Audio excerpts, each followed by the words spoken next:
Good morning, good afternoon, good evening, wherever you may be. I am your humble host, Mr. David Null, also known as Hawkeye Two Feathers, and I greet you with the honor and the love of the infinite Creator.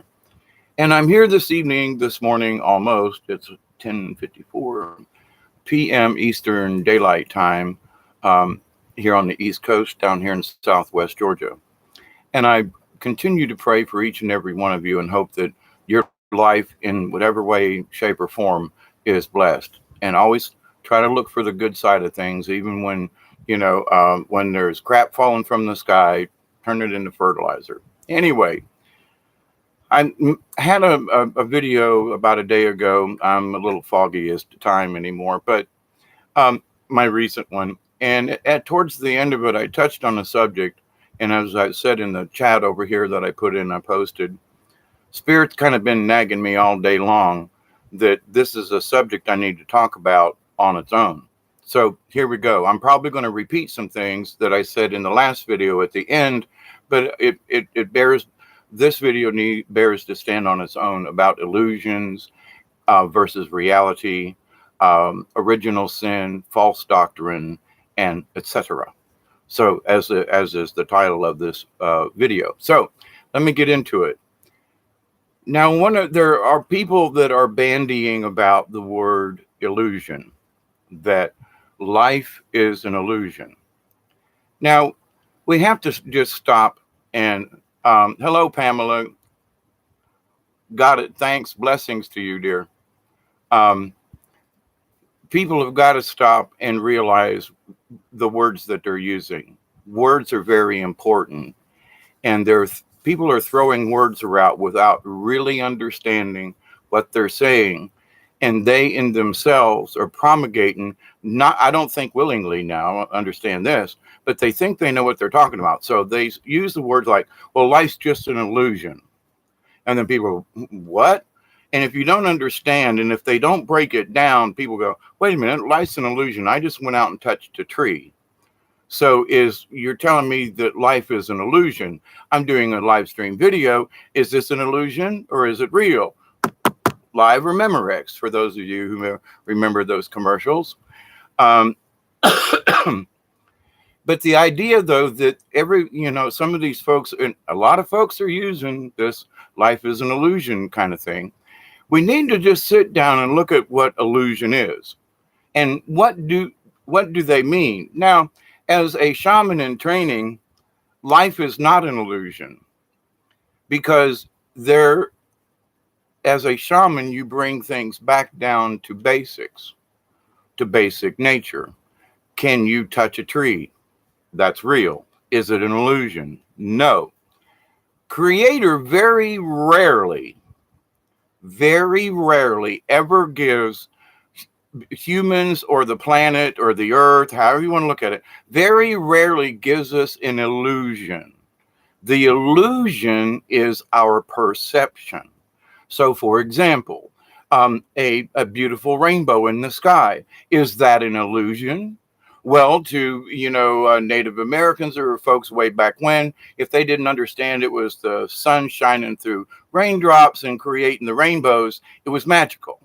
And Creator spoke to them and said, listen, here's this magical thing that I can do in the sky, and it's called a rainbow. And they marveled at it.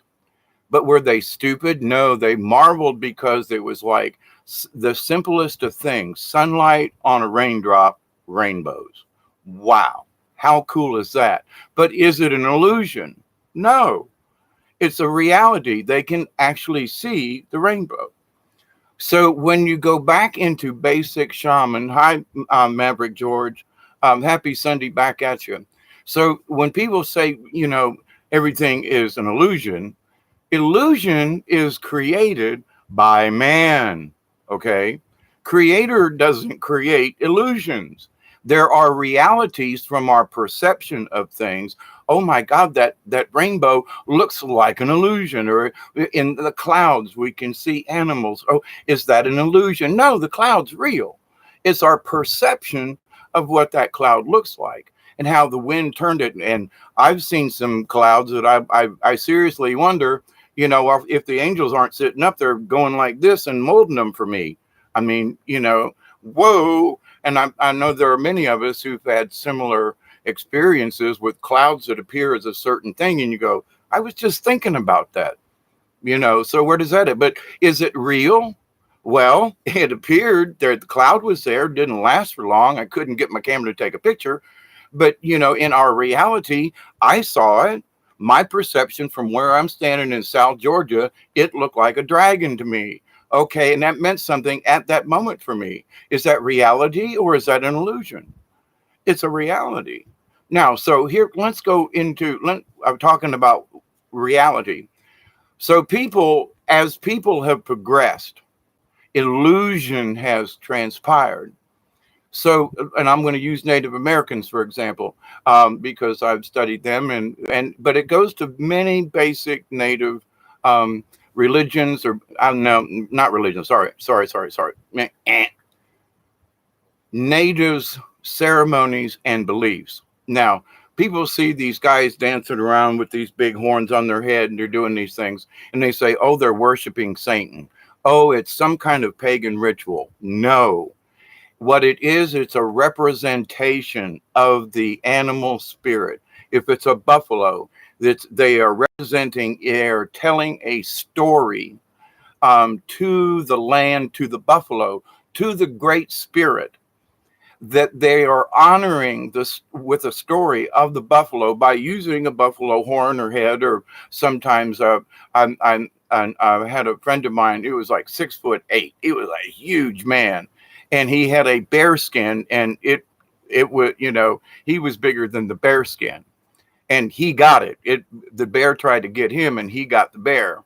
So he had the bear skin, and his nickname, of course, was Bear. But giant of a man, Lakota. But anyway, so what we see with our eyes and perceive, people think, well, that's an illusion, or they're trying to do something. So if you don't understand what Native peoples are doing, and in their ceremonies that they have done for centuries and millennium and for a long time. So it's only when white man, I hate to say this, but when the white guys came along and moved over here and brought their crap from Europe, and they have to build big buildings and they have to do all these other things. When they moved to America, they found a land that was untouched, and they went, oh, look, something we can destroy. And in 250 years, we've turned the United States into a quagmire, so the idea that white people, or us intelligent folk, I mean, I know there's other colors, but it's my white versus Native, and I mean South American Native and Mexican Native, North American Native, Russian Native, any Native peoples, they're being kicked around by these these folks that started in Europe with this idea that we must conquer the world crap. We were just, the earth was just fine until they started this stuff. Anyway, so, and it got brought up to me today, and someone asked me the question, did God give us authority on this planet? And the answer is no. God gave us authority. Creator gave us authority over ourselves. We don't have the authority over any other individual. Now, as a collective, we might say that, this guy over here murdered someone and he needs to be blah, blah, blah. And as a collective, you make a decision. That's something else. But do we as the individuals have the authority to do anything? And the answer is no, only for ourselves. Now, we have children, and we are, because we're parents and so forth, we must have authority over them. But anyway, in this is like, okay, but what's a reality?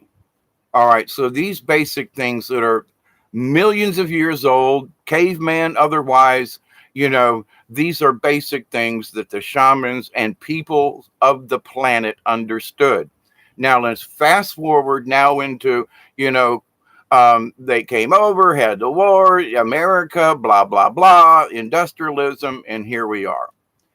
But in the meantime, they pushed the Native Americans out, subjected them, killed them, massacred them, took them on torturous, the Trail of Tears, just uncalled for.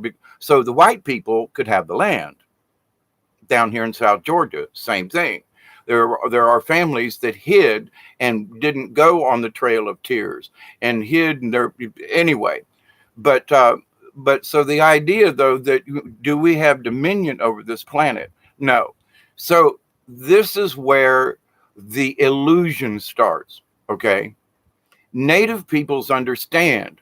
They live upon the planet. They live with Mother Earth. They live within their means. Creator gives them what they need. And they live simply, not because they're stupid, but I guarantee you, you go try to live like a Plains Indian in a teepee. And within 2 weeks, you're like, I've had enough of this mess. So, but they live there because they understand the land. They understand the planet. They understand the idea of creator of all things, holding everything together. That is a reality. It's not an illusion. But these other folks move in and start painting pictures. Well, you'd be better off if you built a house. You'd be better off if you quit, hunting the buffalo. You'd be better off if you were more like us white people. You'd be better off if you went to our schools. You'd be better off if you learned our Christian ways.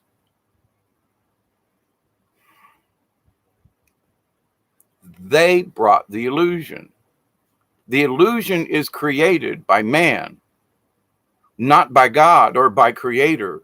So the illusion is what whoever the puppeteer illusionist is. Now, let's go into that since I've made this basic point after 12 minutes. And I hope you understand this is very deep. And there are people who are religious and spiritual in all kinds of ways, but they don't understand these basic principles. And you got to get these basic principles to really get the spiritual thing, to really understand it. If you just toss it off to the side and say, it's not really important, you're going to miss out. And that's all I'm saying. It's not my place to judge. That's not where I'm at in this. But you must understand these things because it is extremely important in the grand universe of things. Moving on. So the illusion is created by man, such as the Bible. Okay. Now, the Native Americans, just using North America, Native Americans they had their own gods and beliefs and things like that. Some of them were rather torturous, but people have been torturous for millions of years, which is unfortunate. But basically, they lived in peace. They had their little wars and they had their little conflicts, and people go crazy in all kinds of places and everywhere. And people do nasty things to one another, and therefore you have to judge them and punish them. And anyway, but the idea, though, that the Native Americans didn't understand creator, they worshipped the sun and the planet and Mother Earth, and that was pagan. So they had to bring in their little whitewash and paint this picture. If you don't follow this book over here, creator, God's not going to take you to heaven. And they were like, but wait a minute. But we heaven is, we understand it. No. You guys got it wrong. So they brought these people who were supposed to be stupid. I dare you go live like a Native American for 2 weeks, toilet paper, just saying. But the idea, though, that so they brought the illusion. So people who want to say, but life is an illusion. Well, let's get into this. As a puppeteer and a storyteller and a magician back in the day, I've done some sleight of hand, I've done some magic tricks, and I've worked with other magicians because I was a puppeteer and storyteller. I hung out with all different kinds of people in the trade, okay? Magicians, clowns, and other people. Anyway, but with that said, so people say, well, but life is an illusion. All right, okay. What's an illusion? Now, to the magician who is performing the sleight of hand, okay, who performs the illusion, to the person who's performing the magic, a coin trick, some little pull a thingy out of that. Trust me, there's a dove stuffed in his shirt or up his sleeve, okay? They have to do certain things sooner in the act. They don't want the bird to stay up their arm for long, so they pull the bird and the rabbit out quick in the act. Keep an eye on that next time you see a magic act. They don't pull birds and stuff out later on so much. Just saying. But anyway, so the idea though but the person who's performing and doing the sleight of hand, it is not an illusion to them. It's their job to perform an illusion for those people watching. And those people watching, their perception is the coin disappeared when it's actually tucked in the back of his hand or in the corner of the thumb. There are different techniques for palming coins. And I practiced it over the years, and I'm not really good at it. And that wasn't my gig. But the idea, though, as a puppeteer, that I could convince people that this puppet that I had in my hand was actually a real character, like Jeff Dunham. And so you fool the audience, fool little kids. It's an illusion. Is this puppet real? It is real to my touch, but I'm the illusionist performing to try to get them to convince them that the puppet on my hand is actually kind of a real thing. Okay, that's an illusion. But the puppet is real. My hand is real. I'm throwing my voice. But so from the magician's point of view, it's not an illusion. It's a trick. It's sleight of hand. So now let's project this. Okay, now we've got a picture of a magician. We've got someone who's doing the illusion. Now let's go into the next part of what's in the title of this thing about illusion versus reality. Well, trees are real. Now, if you're living somewhere, people can say, well, oh, the world is this or blah, blah, blah. They can paint an illusionary picture that this is what something looks like. Oh, well, it's not really polluted when over here there's foam, but they take a picture over here. That's an illusion. But the reality is what's really there. So it's what other people present to us that is the illusion. For example, let's start with the Bible. Talk about one of the biggest shams, and because of how they're using it. Okay. Now, I've said this before, and I want to remind people in the Bible, if you're a true Christian, Jesus came, died for our sins, past, present, and future. Then why are we baptized into the different religions? I was baptized as a Catholic, unbeknownst to me and without my permission, but there I am. But as I left the Catholic Church and wanted to pursue other religions, well, we have to baptize you. And I'm like, I've done been there. But no, we have to baptize you again into our church. Okay, think about that.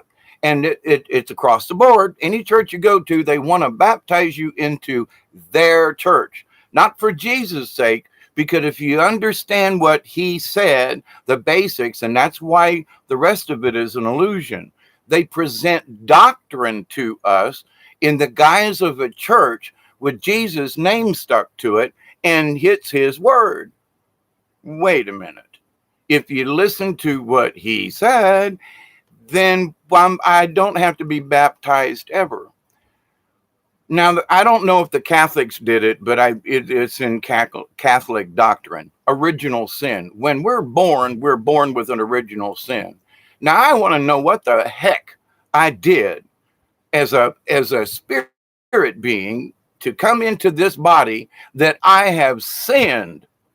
What? I could never understand this as a child in the Catholic religion. Original sin? How can I have an original sin? I just came from God. I was an angel and brought my ass down here and have to put up with your bullshit. And you want to say I have an original sin? This is little me bitching as a 1-year-old. What are you doing to me? Anyway, little play acting there. But to the point, though, what are you talking about? But as a Catholic growing up, I kept asking them, what did I do before I got here that I have an original sin? I mean, sister, father, priest, yoo-hoo, sister, Mary Jackson Jojo why do I have an original sin? Because God said so, because the church said so, and you must have faith that this is true. Well, but wait a minute, hang on. But at the end of the Bible, it says in Revelations, and I keep stating this, and my Bible's right over there. Maybe I should find it and give you chapter and verse, but it's in the last chapter the angel appears before John, and John goes to his knees, and the angel says, "Stand up, you are as I am." We are all angels. That's what Jesus tried to understand. I think it was in James 2, there where the rich man came before Jesus. And he says, "Look, so I give to the poor, and I give people free rent and stuff, and the rich man said, who had property and cows and stuff, and he said, "You Jesus, so what do I do, to have a seat with the Father?" And he said, "Sell everything, drop what you got, and come follow me." And the guy was like, but I do all this other stuff. I got to give up my house." And the rich man turned away in disgust. And Jesus was like, "Well, there you go, because we can't take any of it with us, none of it. So whatever we accumulate, and so to the Native American, accumulating anything was like pure nonsense, because you can't take it with you. They bury things with blah, blah, blah. But it's like, no, you can't take your wigwam. You can't take your, no. You have to be practical about this. So houses and property and things like that. To Native peoples, you can't own the land. And I've always said, I'm just here renting the place, which is true, because I have to pay taxes every year, even though the place is paid for. And if I don't pay my taxes, they come and drive me off my property. Now, what? I've already paid for it. Yeah, but you got to pay the big guys. Now, the money changers and those out there are the illusionists. Okay. So when you say, well, life is an illusion, you have to say, well, hang on. What do you mean by life? All right. Now that we've kind of established that they've been brainwashing us from the get-go, we must be baptized. We all had an original sin, and we were all asshole idiots in another life. And now we have to repent the rest of our lives to even come close to being spiritual. And then they fog us with all these other things.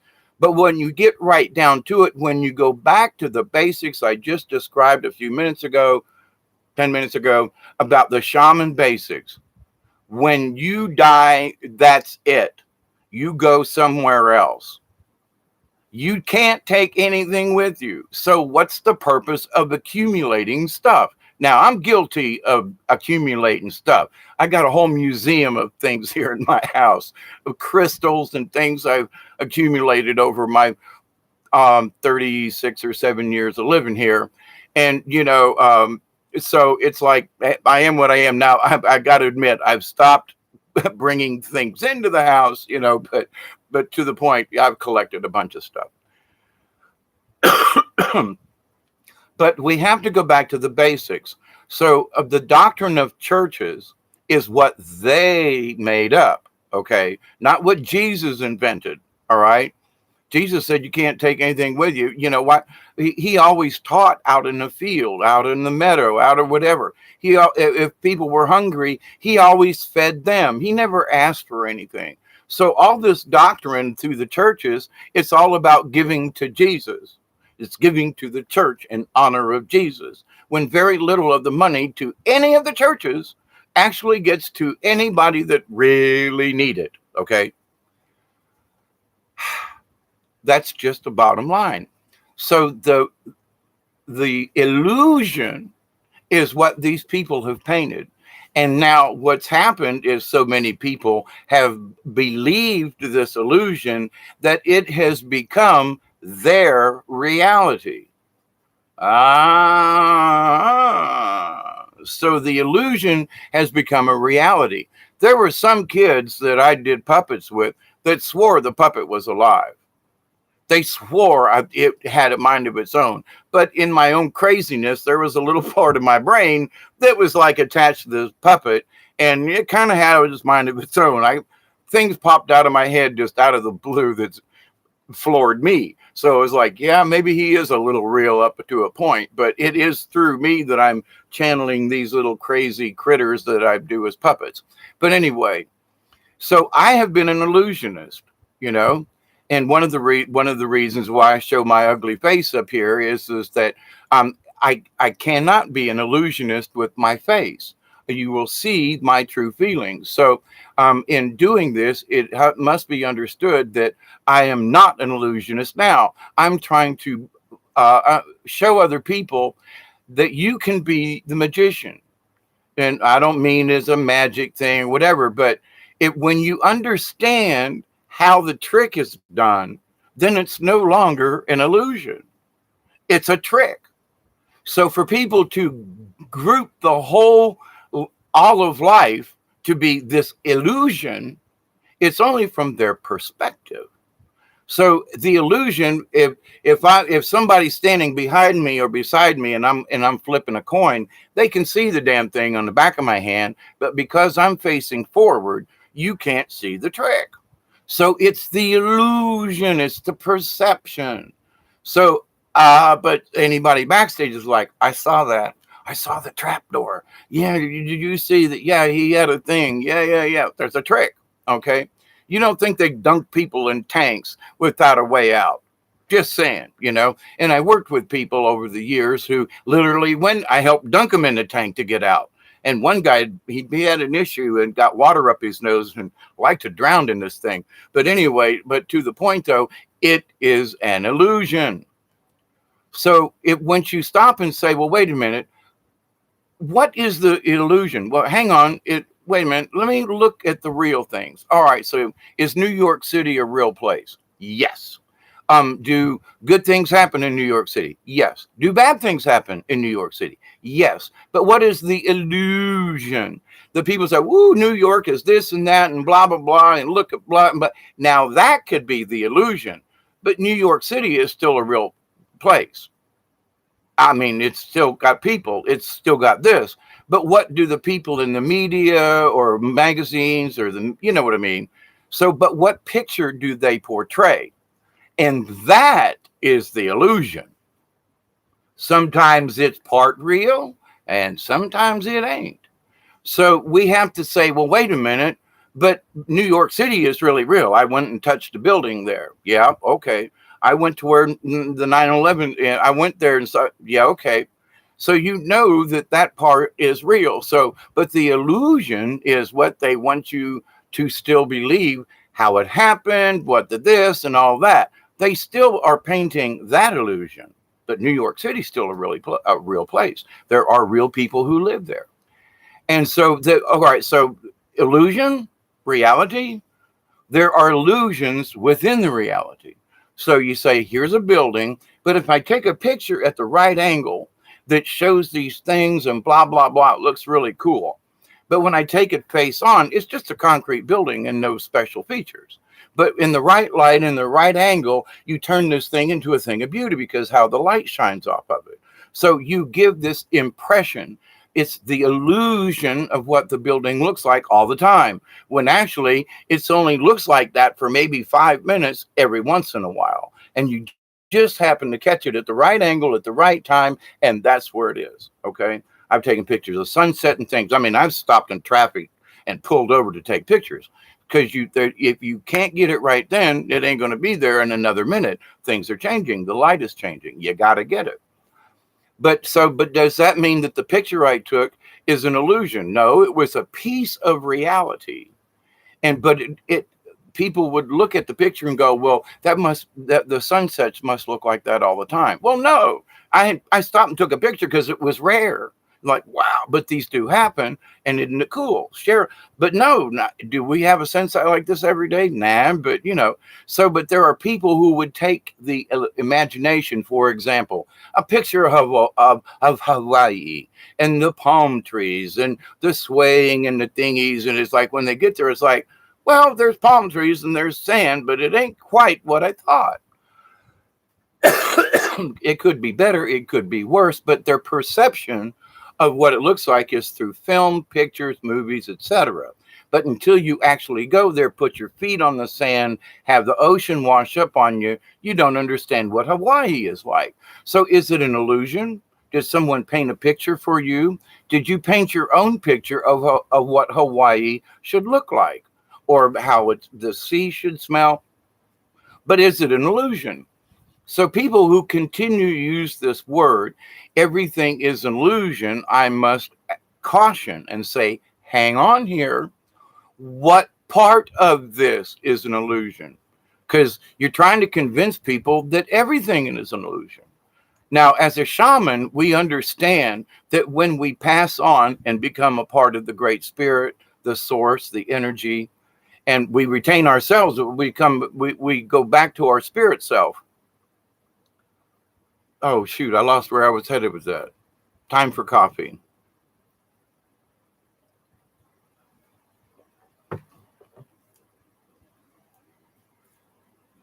Our connection with spirit self is all the time. I continue to invite people, accept and receive the gifts, the knowledge, the healing from the universe, because it's always there. So from a Native American, from a shaman's point of view, and a lot of Native Americans have this basic, most Native Americans that I've met, even half bleeds like me, or third bleeds, or however we are, we understand something that just other people just don't quite grasp about how important Mother Earth is and the energy of this. So in our realm, when we pass on, we understand that this world that we've left to our spirit being looks like an illusion to where we have come as an angel, lived in this body, and transferred on to the next level. Okay. So as we transfer, our past looks like an illusion, like a dream. Maybe it's in fog, but it looks like an illusion. Is this life real for me? Oh, hell yeah. My back hurts. I got a sore on my leg. My truck wouldn't start tonight. This is reality. This ain't no flipping, illusion. But when I pass on and look back, it'll seem dreamlike. It will seem like an illusion. But you see, Native peoples, the word illusion, it wasn't in their vocabulary because they weren't in the business of trying to fool someone, because that was considered a no-go. Now, there were shamans who would tell stories and create these illusions with smoke or with their hands, or making different. I mean, I found that some of the shamans actually made marionette puppets with bones and things and stuff, much like I have done. And so they told stories. So the children believed that the representations of these puppets and things were the representation of the spirits or of the shaman or whatever the story is being told about. But they knew he wasn't actually there. It was a representation. It was their perception of what was being represented. It was reality, but the illusion was what the story was about. But the story was real because it's been told for centuries. So the children got the illusion of what it looked like through a puppet, or through, horns on the head, and talking about the story and how they killed the buffalo. And, so that's not an illusion. It's a representation. So illusion, fakery didn't come in until of most of the world until the white folks moved in. They brought their doctrine. They brought their original sin. They brought that God can't be creator. God's this mean son of a bitch that sits on the throne and casts lightning down, stars people out, gives people plagues, and basically, if you don't bow down, worship, and do all these things, everybody's going to get smitten. And the natives said, "What?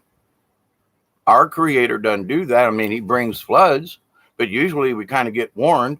We've learned not to camp down by the river in case there's a flash flood. We park ourselves more up the hill. They've learned things. Then the other folks come in with their dogmas and so forth, and started the illusion. So now you look out into the reality, and are some of the people who are using the word illusion illusionists themselves? Because however they're perceiving it, it's their perception of the illusion. So I say, well, are mean people doing bad things? Well, hell yeah. Is that an illusion? Well, they're trying to paint it that these are the guilty folks over here, but Russia's always guilty for everything. Oh, stop it. I'm so like, Oh, get over this, watch RT a couple of times. Listen to Putin when he speaks to his people. He doesn't want war. All this other crap. He's trying to fight factions within his own government, like Trump's trying to do in the factions here in the United States. So, but the idea is you got to step back and look at the whole picture. Listen yourself. Don't take secondhand information. Go listen. Don't say, well, I watched this report on him. Nah, nah, nah, nah, nah. Go listen to him. Go listen to them. Listen to the speech they made without cut splices. Listen to the whole damn thing. Then you tell me if that's what you heard these people tell you. Just saying, because that's how I got off the kick. And then I started seeing through the veil. And it happens on all fronts. Yeah, there are Trump people who blow up stuff and blah, blah, blah. Is it better or worse? I don't know. It's all a game. But to the point, though, is that you must understand not everything is an illusion. Life is freaking real. I only get so much a month. I can't blah, blah, blah, blah, come at this is reality. But now I choose to not use their illusion. And I live in my reality, which is not an illusion. So it's our individual choice.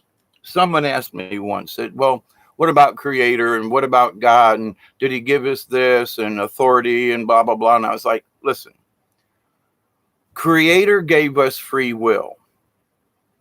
Is God going to come down here and stop the bad guys? No.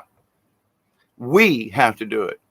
There are billions of us on this planet that hate what's going on. And there are only maybe 1 million folks worldwide, give or take, that are really the bad guys. They are the puppeteers, the illusionists, the magicians. They are the ones trying to paint the picture for the rest of us to believe. That's reality. That's not an illusion. They are painting this picture. I've worked in the news business. I used to work in radio back in the day. I've been all around this great big world. Now, I've been to Canada, but I haven't been to Mexico or anywhere overseas. So, but I have been across the United States in many states, California, Oregon, Washington, been around Mount Rainier. So I've been around, seen some things, and experienced a lot.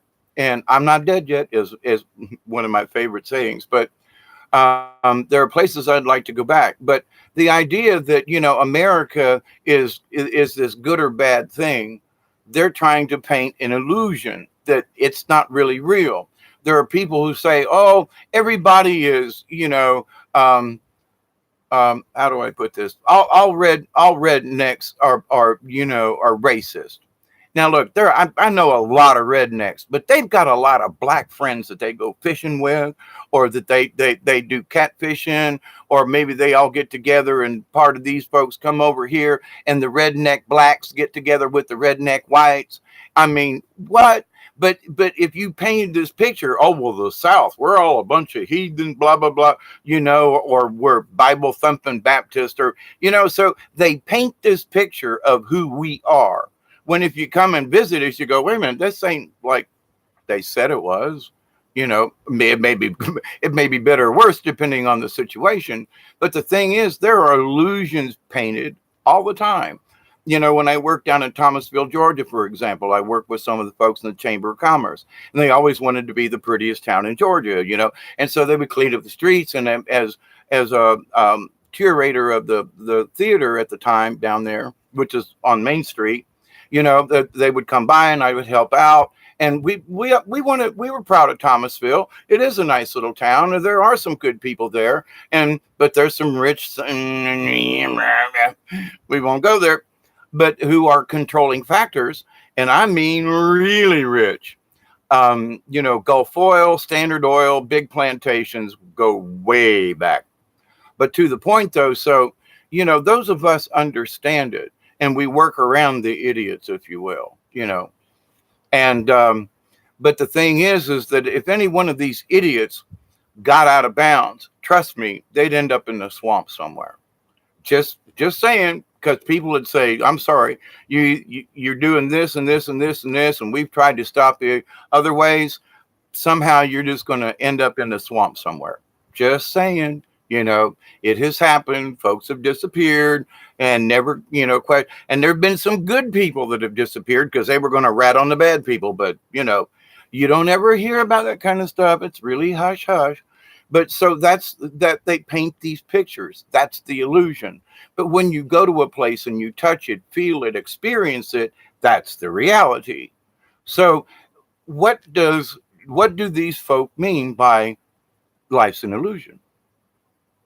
Well, the doctrine that everybody subscribes to, one way or the other with the Bible, if you read what Jesus said, then we don't need to be baptized ever. To go with the Father, to be with him with the Father, means when at the end of all things, we give up our possessions because we can't take none of it with us. And the more we acquire, it holds us here. So our spirit doesn't reach the level to be light. Jesus, it's all about light. And so if you want to be the light, it's a frequency. So if you want to be the light, you've got all these things that are tying you down. How can you just go up and transition and into the next realm? You can't. You're being held down by all these things, like a magnet back to the earth, and clouding up the smoke and over the candle or something. Anyway, but you get the idea. But so the idea, though, all of this doctrine that's being shoved down people's throats. And God bless them, they're looking for spiritual awareness, but they're seeking it in doctrine that a lot of it is false. So are you going to believe in all this doctrine and in all of the hoopla, or are you going to listen to what the basic understanding of spirituality is? It ain't about religion. It's about the spirit. So if you have to learn a doctrine to become spiritual, you've just quit being spiritual because now you're learning doctrine. The doctrine came with man. Period. Man invented the doctrine. Church doctrine, governmental doctrine, political doctrine, blah, blah, blah doctrine, you name it, man has created it. It wasn't created by God. Now, there are those folks who say, well, I was inspired by God. I'm being inspired by the angels to come on here tonight and talk about this because people need to grasp a hold of reality and say, wait a minute, I see that they're blowing smoke at me. That part is illusion. But this world and who I am, it's not an illusion. The reality, the universe exists. No, it's just an illusion. No, it's not. It's your perception of it. If you pass on into the next realm and look back, it will seem like an illusion, but it's still real. Oh, but it's third dimensional, blah, blah, blah. Oh, get over that. We are here now. We are being in this moment right here now. You, me, and the rest of us on this planet. Flat around, we're here. But the idea, though, that no, it's just an illusion. Stop it. Specify what you mean by illusionary. Okay, fake news, that's they're giving us the illusion that these things are going on. They give this illusion that all rednecks are racist and that, we hate them black folks. No, there are a lot of people down here. Now, I got to say, there's some folks with their, some old opinions and, they still got the little pointy hat somewhere in the closet, but they don't come out and show it.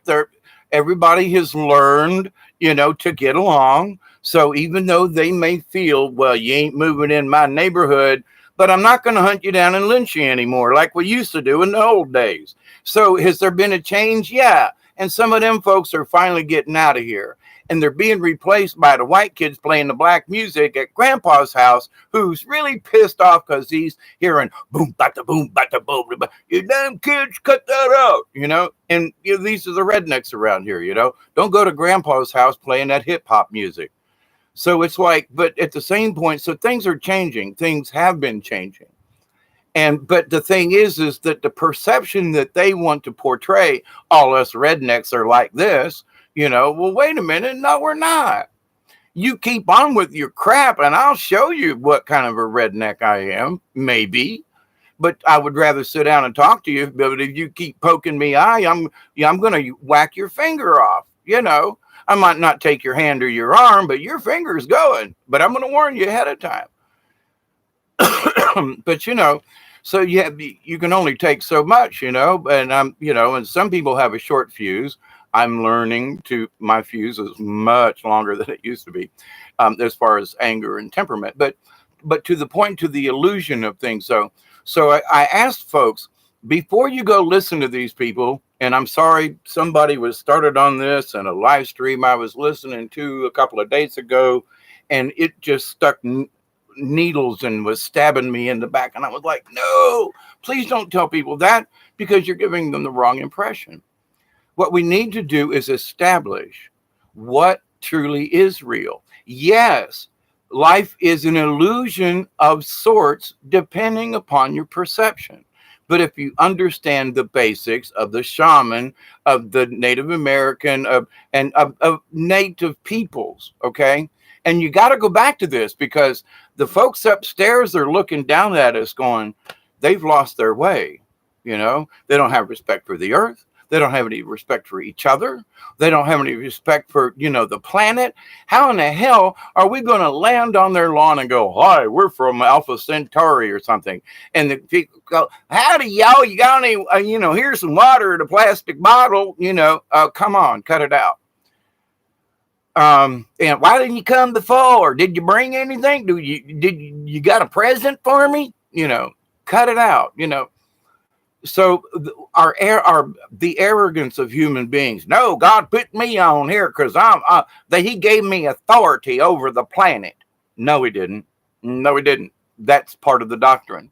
We are here on this planet to maintain it, to harvest it, to work with the land. And that's the reason we're supposed to be here. We were supposed to be as guardians of Mother Earth, not rapists and, oh my God. So the earth is expanding, people falling off, buildings are toppling. Native American, a teepee don't topple, just saying. It'll shake and wiggle and around a little bit, but teepees don't topple like that. They're very stable, especially if you build it right.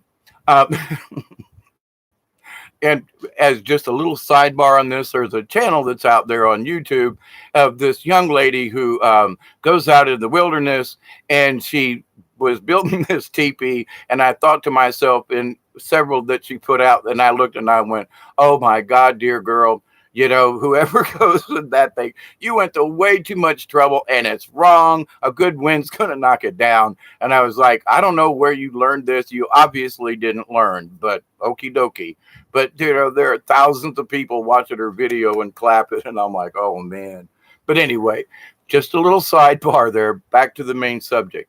It's the illusion, though. It's the illusion that this young lady knows what the hell she's talking about, and all these thousands of people are giving her a hand. It's like, no, you dummy, that ain't how you do it.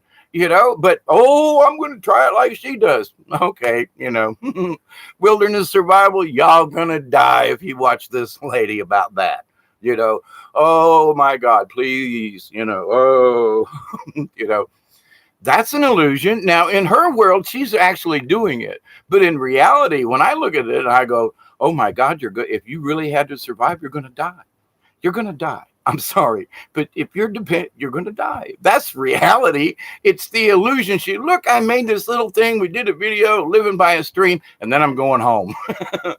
No, living it for 3 to 6 months in a sure enough a wilderness situation. That would be the reality. The smoke screen is, yes, you can build things like this. Yes, you can make teepees. Oh my God, they've been doing it for thousands of years.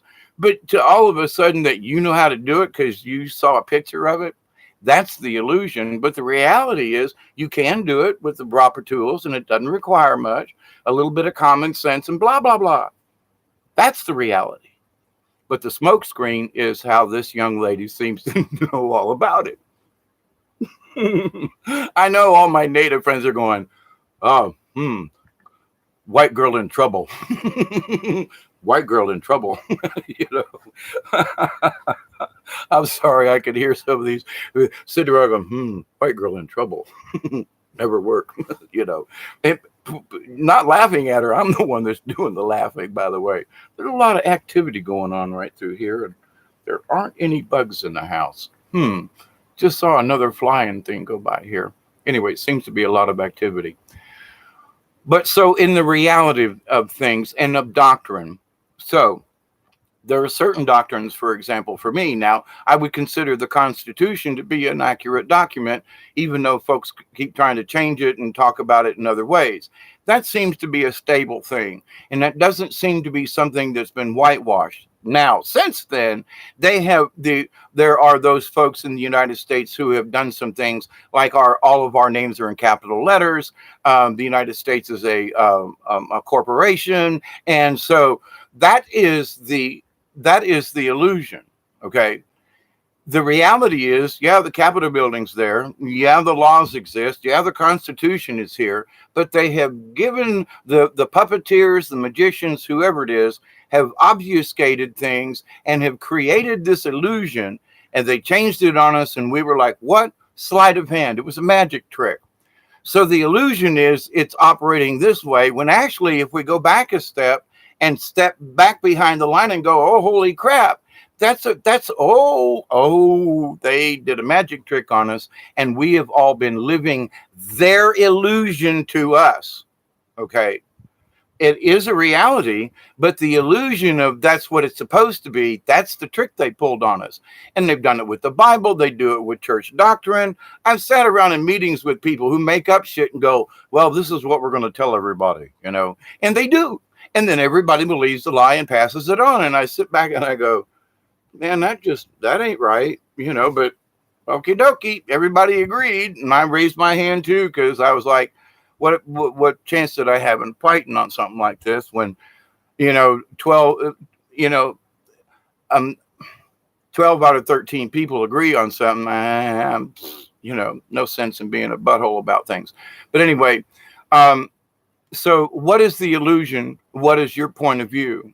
So in my point of view, life is real. Yes, but I understand that there are the people who are creating the illusion. So I look at what comes out and I go, well, where'd that come from? Who's the illusionist here that's trying to create this falseness of reality? Now, in my reality, now that a lot of us are awoke, we see some things, and the first thing we do is question, now, where'd that come from?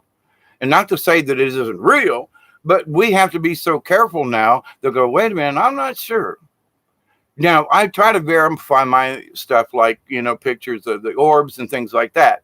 Can I, I have touched some of them, but that's another story. But the thing is can I actually prove it to you? Well, come with me and we'll take a picture and you be standing beside me. And maybe that can be proof. I've done that for some people and then they almost, crap their pants. And so it's like, holy moly, they really are around us, aren't they? Yep, there you go. So that's reality. But in the illusion of it, they say, well, those orbs can't exist. But when you take a picture of them and several of them in a row right in front of you, and you go, oh my God, they really are there because they're moving around. They're different colors, holy crap. So, the illusion of what you think ain't there, all of a sudden now becomes a reality. So it works in a lot of other ways. But the thing is that our eyes have been blinded by society and by these false doctrines. Because shamans and native peoples all around the planet, I don't care if they're in China or the steppes in, in Mongolia, South America, doesn't matter. Think about the Aboriginals in Australia. Them folks have got it. They can literally have on just take a stick and walk out into the bush and know the Creator will take care of them. It's uncanny, but they allow the universe to speak to them. And so did Native Americans in finding water. If you know what water smells like a horse could find water from 2 miles away. They can smell it.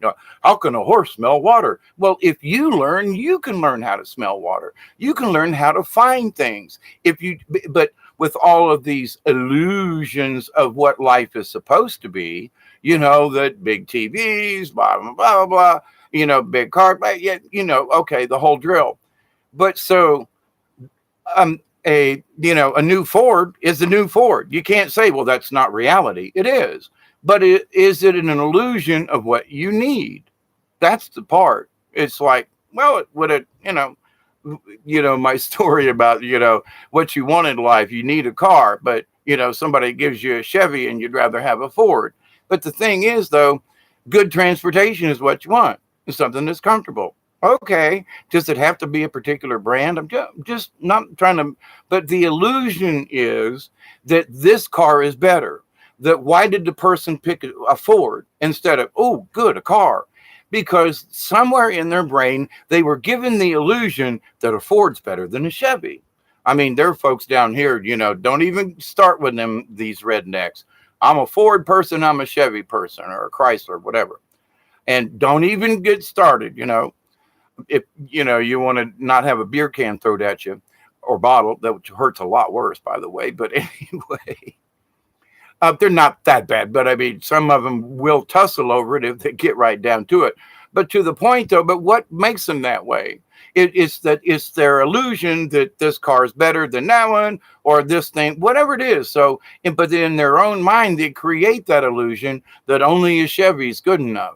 When the Ford just beat them in a drag race. Nah, but my Chevy's better, and the excuse, blah, blah, blah. So they create their own illusion within their own reality. And then the illusion that they accept becomes their reality.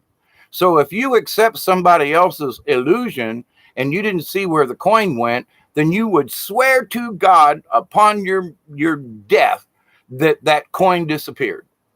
It wasn't a sleight of hand. No, it disappeared.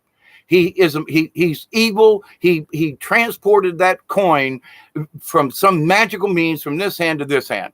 Now I gotta say, there are some people out there who are into the darker arts, and I've seen some things, and I don't know how they did it, and I absolutely believe they are using darker magic but it's still a trick. It's still an illusion. Well, maybe not so much in the darker arts. It actually happened.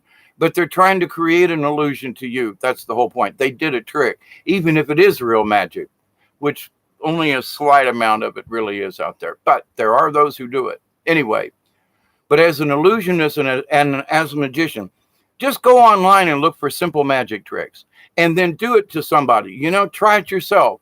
And you go, whoa, how'd you do that? Whoa, that was magic. That was cool. An illusion, because you're going to know the trick.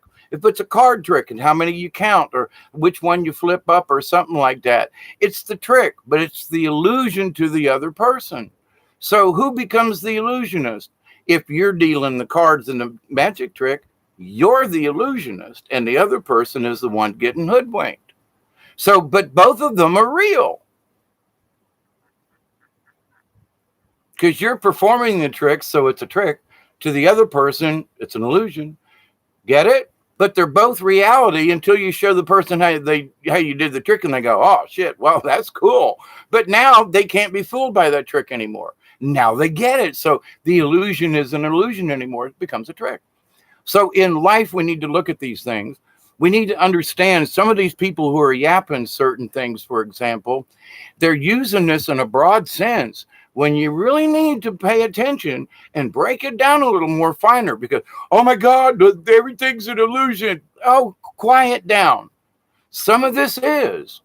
And the part of this lifting of the veil, this part of this transference and moving into the fourth dimension and understanding things is seeing these things for what they are. Oh my God, these are false projections. They are trying to create an illusion. They are trying to make me believe that how life is, that everybody's a racist, that everybody's a this, blah, blah, blah, blah, blah, blah, blah. All blacks hate whites, all whites hate blacks. Down here, we get along. I never see people arguing about race down here. In the deep South, going to town, there's a black man helping an old white lady, and vice versa. I mean, people help people. And it's insane. Oh, but all this racism, it ain't near as bad as they want to push it. Now, are there racists? Absolutely. And are some of them? But the thing is they keep getting poked. People keep poking at them. So then they keep being a racist. But there is this illusion that we're all in this together racist business. Because I'm white, I'm somehow racist to black people. when I think, everybody should earn their own right. And I don't care if it's a lazy white man or a lazy black man or a lazy Mexican. If you're lazy, get up and work. Do something. Don't be sitting around just collecting because, no, stop it. I think everybody should be productive in some sort of way. But am I going to pick on any color? No, I'm going to pick on the people. Lazy people are all different colors. But the illusion that if I said, well, this person over here, oh, but he was a black man, so what? He was lazy. But I can point out 5 white guys who are lazier than the black man. But what they do is they say, oh, he said this black man was lazy. Yeah, but I said 5 other white guys were lazier. But you said this black guy. You know what I mean? Distortion. So the illusion is I'm against all black people, when actually I said there are 5 more white guys, So it's distortion. And in the distortion, it becomes the illusion. So distortion, illusion, and now they want you to sink your little teeth into it, what few I have left, and bite down on this chunk of what they want you to believe is reality. And we have to understand that even the people using the words illusion, life is an illusion, they are repeating something they've heard. And they really don't get what they're talking about, because that word illusion is so broad. They don't bring it down into, yes, there are things that I think are illusions in this reality. Absolutely. But I just pointed them out. They try to bring the illusion to me. But if you try to tell me that my life is an illusion, when I can touch the walls, the floor, I go outside, the mosquitoes bite me, I'm sorry, but my reality is not an illusion. It's very real. So, but what you try to portray to me is the illusion. Meaning them folks out there who say, well, your life, it's not really real. Now, again, let's move on, discuss this a little bit, and then I'm going to read y'all's comments. Boy, they really funneling this energy down to me tonight, let me tell you. And I hope this makes some sense. I really do, because it is really important. Yes, there are illusionists out there who are trying to portray. I agree 100%. But life is not an illusion in itself. It is your perception of it. And it's our free will to choose. God didn't say, look, well, I'm going to come down here and do this for you. He gave us free will. It is a cosmic universal thing. We have free will. If we have the free will to believe these idiots and the illusion they portray becomes our reality, that's our own damn fault, because we have free will. We also have the free will to go, no, I'm sorry, I think there's something fishy there. Ask your guardian angel, hey, you got any inside info about this? I've always said, the old Chinese proverb is, if you wonder about something, take it and eat it. If it gives you indigestion, then it's probably wrong. It works every time. It's called your gut instinct, okay? If your gut instinct says something ain't right with that, follow it. Understand it, because that's part of the spiritualness of this. When you start following your own gut feeling, your own inside, you go, holy crap, that's bullshit. But this is real. But I see the illusion they're putting out. But all of life is not an illusion. Now, again, let me reiterate. When we move out of this body and die, and our spirit, we become spirit beings again, this life will seem like an illusion. Now, the shamans called it will seem like it has been a dream.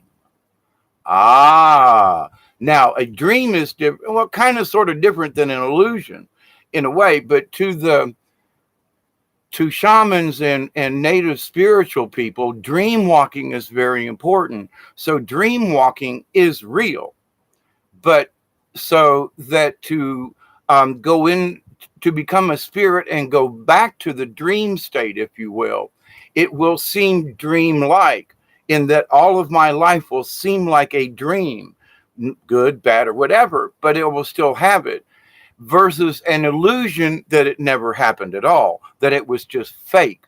Do you understand the difference? So from a shaman's point of view, it is the dream state.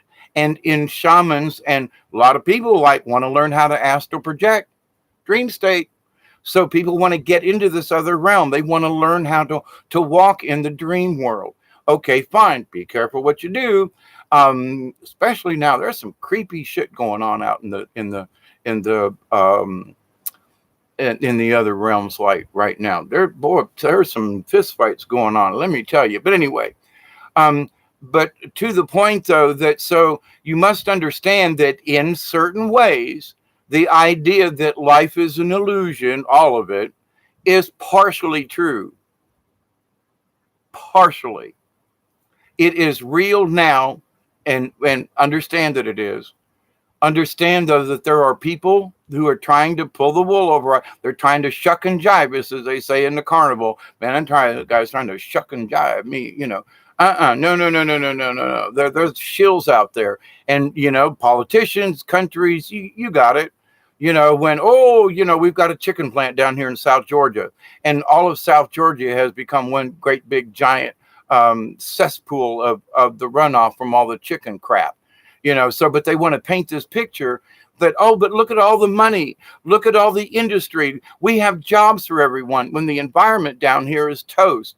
There aren't any clams anymore. It's freshwater mussels. There aren't any crawdads in the rivers anymore. There are all these critters and everything. But life is a beautiful picture. When reality is they are destroying everything from the bottom up. And but the picture, the illusion, jobs, money, people got houses, living, blah, blah, blah, blah, blah, blah, blah. When the reality is, when you live here and see some of the things that these things are doing, it's all about the money. It's all about the whitewash from those who have the authority, who seem to have the authority and the power. We as individuals are the ones with our free will who need to band together and say, listen, having chicken plants isn't a bad thing, but there are different ways to do this. And you need to, cut your profit margin and fix this issue. Like a lot of other places. I have friends of mine over near Jessup, Florida, Georgia. And for a long time, they were dumping coal ash in the swamps, and it ruined thousands of acres of the swamp over there.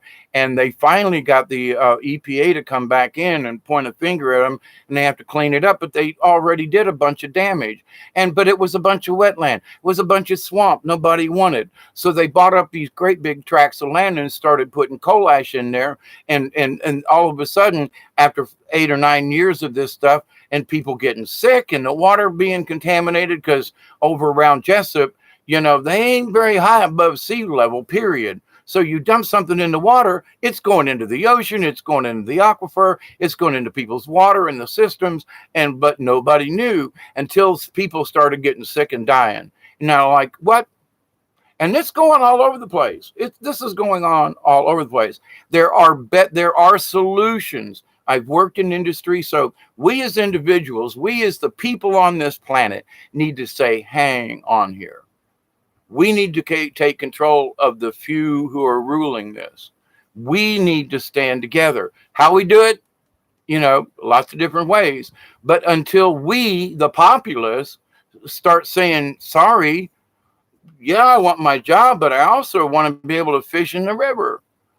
We used to catch crawdads, and while we were down the river, have crawdads, a little bit of gumbo kind of thing, while we're fishing on the river. Now you can't even catch any fish on the river, and you shouldn't eat them if you do. And where are the mussels? We used to dig mussels and have crawdads and have a little like clam bait kind of thing on the river. Not anymore. Not on some of these rivers anyway. Now I've been speaking with people, other rednecks, by the way, who there's a couple of places where there are still some mussels, but they've noticed that the crawdads have disappeared. So how does a whole species of animals that like swamp, sand, and live there all of a sudden just disappear on all the rivers down here in South Georgia? Where did they all go? Pollution. We got to stand up and say, whatever is going on here, we need to stop it. We need to nip this in the bud, as Barney Fife would say. Nip it in the bud. The bud's already gone too far. Can it be fixed? Yes. Can Mother Nature heal itself? Yes. Do we need to help? Oh, you betcha. And that's the reason we were on this planet to begin with, was to tend Mother Earth, not tame it. We were to be gardeners.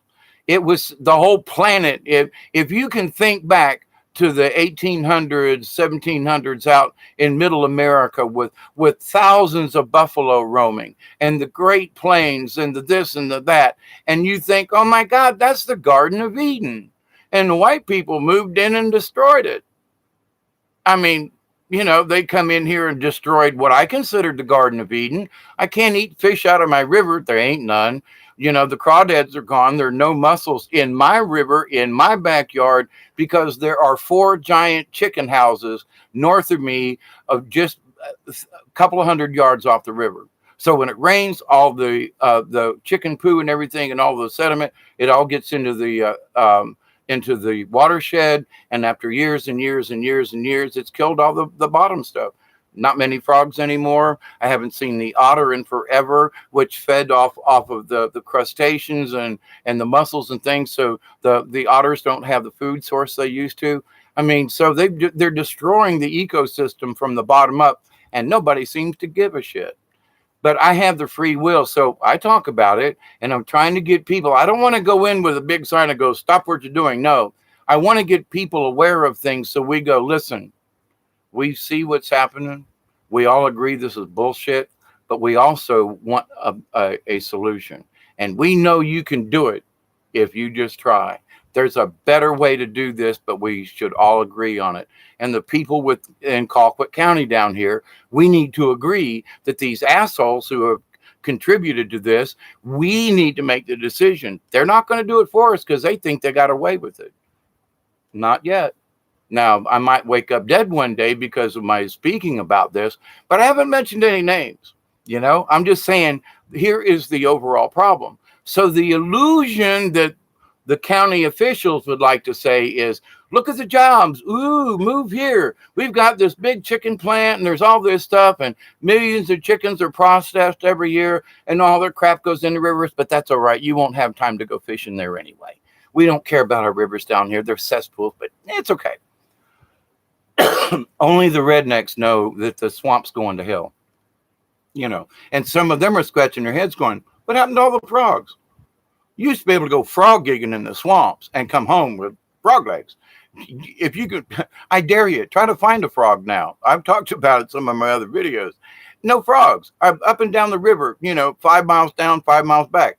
One frog, one in 10 miles of, but still, holy crap, where are they? They ought to be jumping. They ought to be croak, croak, croak. Nuh-uh. So our responsibility goes back to the bottom line of what Jesus said. You can't take anything with you.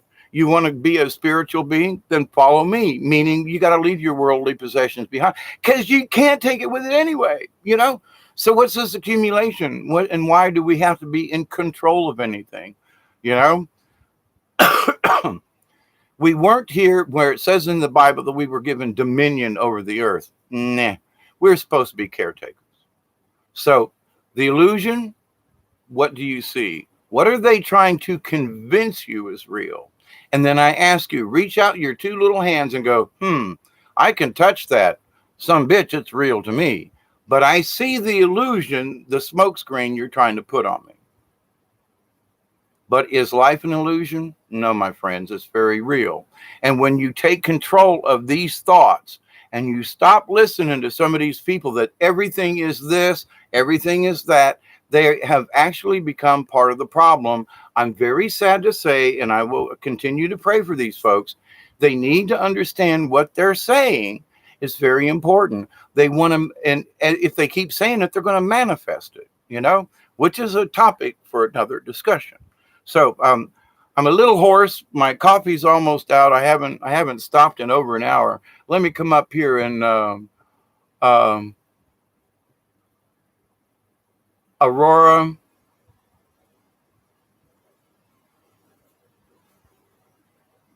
Let's see, Michelle, Brandy, Dominic, Maverick, Delaney, Liquid Potato. Hi there. Yeah, going way back. What do they mean by original sin? And that, that's what I could never figure out as a Catholic. How can I come to this earth as a brand new baby and have any kind of sin? Well, but it's original. It comes and so in the doctrine of this, the illusion of the church is that we have to be washed in the blood of Jesus. We have to be baptized because of all the sins of the past. But at the same point, they say, but Jesus died for our sins, and there he is up there on the cross. Every time you walk into our church, there he is bleeding, blah, blah, blah. So he died for our sins, but you have an original sin. But isn't that like contradictory to what you just told me? If he died for our sins, then how can I have an original sin? It never freaking made sense because there was no original sin. They made that shit up so we would all follow their doctrine. That's what I mean. And every church is like that. Oh my goodness. Well, but you got to sin. You got to be baptized in our church. Oh, heaven forbid, please. Yes, Maverick. What is the profit of man if he loses his soul? And if everything else is more important than your own soul, then well, you're going to go to the other side. But how quick? How fast? What is your understanding? I look at it like this: if your energy is really low, you're going to have to go into the kiddie class. You're going to have to learn how to crawl and then walk again. But for those of us who wish to be higher spiritual beings, when I get to the other side, I want to be able to at least walk. Okay. Might not be able to run, but I'd like to be able to stand up in the other realm and say, I made it this far and I can at least stand. I don't want to be on my belly going, yeah, you know what I mean? So in that respect, that's how I look at it. That, well, if you want to be a baby about this in this life, when you get to the other side, you're going to be a baby to learn how to be in the next dimension, to learn to experience and to grow in your spiritual life, but for those who believe what they believe, okie dokie. But even if you boil it down to the basics, that's what it is. None of it goes with you, and what you do in this life is what happens. That's how they all teach that, but they all make you go through a bunch of doctrine and jump through their hoops to get there. Hi, Delaney, back at you. Maverick says the only thing you take is the experience of living. Yes, and the experience of life. But to your point, yes, living and of life and of the people that you interact with. And maybe it's the people you save or help or feed or whatever, or train, or as a master versus an apprentice. The older we get, older people picked an apprentice, mainly because they were too old to do some of the harder work, and the apprentice got to learn how to do a trade. We don't do that anymore, and it's not about master ruling the apprentice. It was about the master had become a master because of his knowledge and his skills and was teaching it to his apprentice. So many things have been ripped, shredded, and twisted around to become part of their illusion. Dominic says the natives said they belong to the land, but the land doesn't belong to them. Absolutely. They know it. They understand it. Greetings, Michelle, again. I'm beautiful, not at all ugly. Oh, I think I made her my ugly mug. Thank you, Michelle. Dominic, greetings. Brandy, hi there as well. Going back up.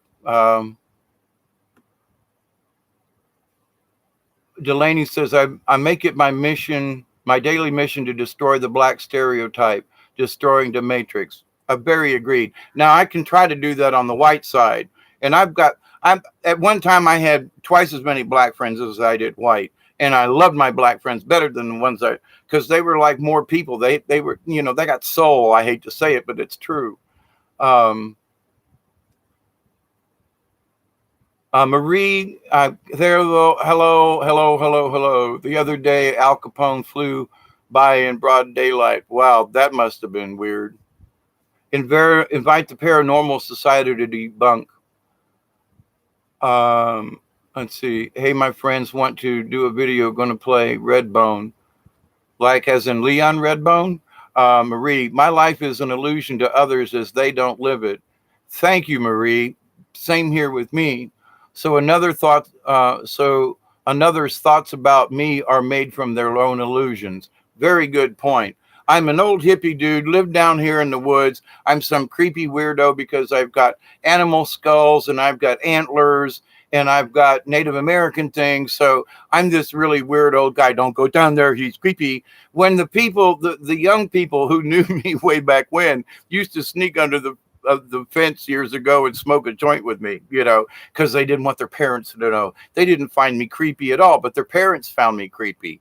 Point of view, you know, anyway, but to that, yeah. So from their perception, their parents' perception, I was a weirdo. To the kids, I was like a cool guy. Um, Millie Cow, how are you? Hank Hill put it best.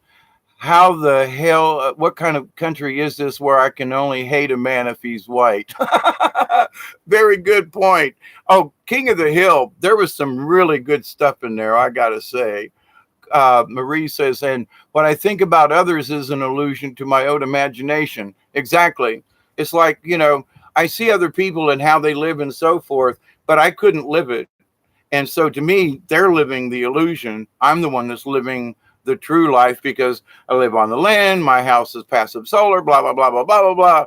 And, I have chosen to live a particular way where they choose houses with big air conditioners and way of life. So there's, to me, is an illusion where to me it's like they can't do this. So it must be an illusion. I agree with you, Marie, on that.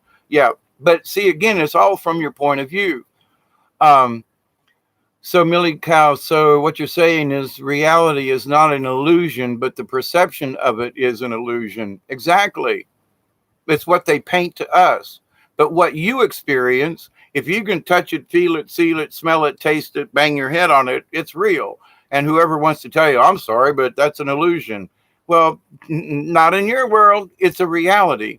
But again, from the magician's point of view, if I do a magic trick and you don't see the coin, then oh my God, it really happened. He really made that thing disappear when he actually was only a trick and it was behind his hand. So it's the perception of what you see. So if either side, they can see the coin. So you see who's waving their hands and trying, look over here, distractions, deceptions. Oh, look at this, pay attention to this.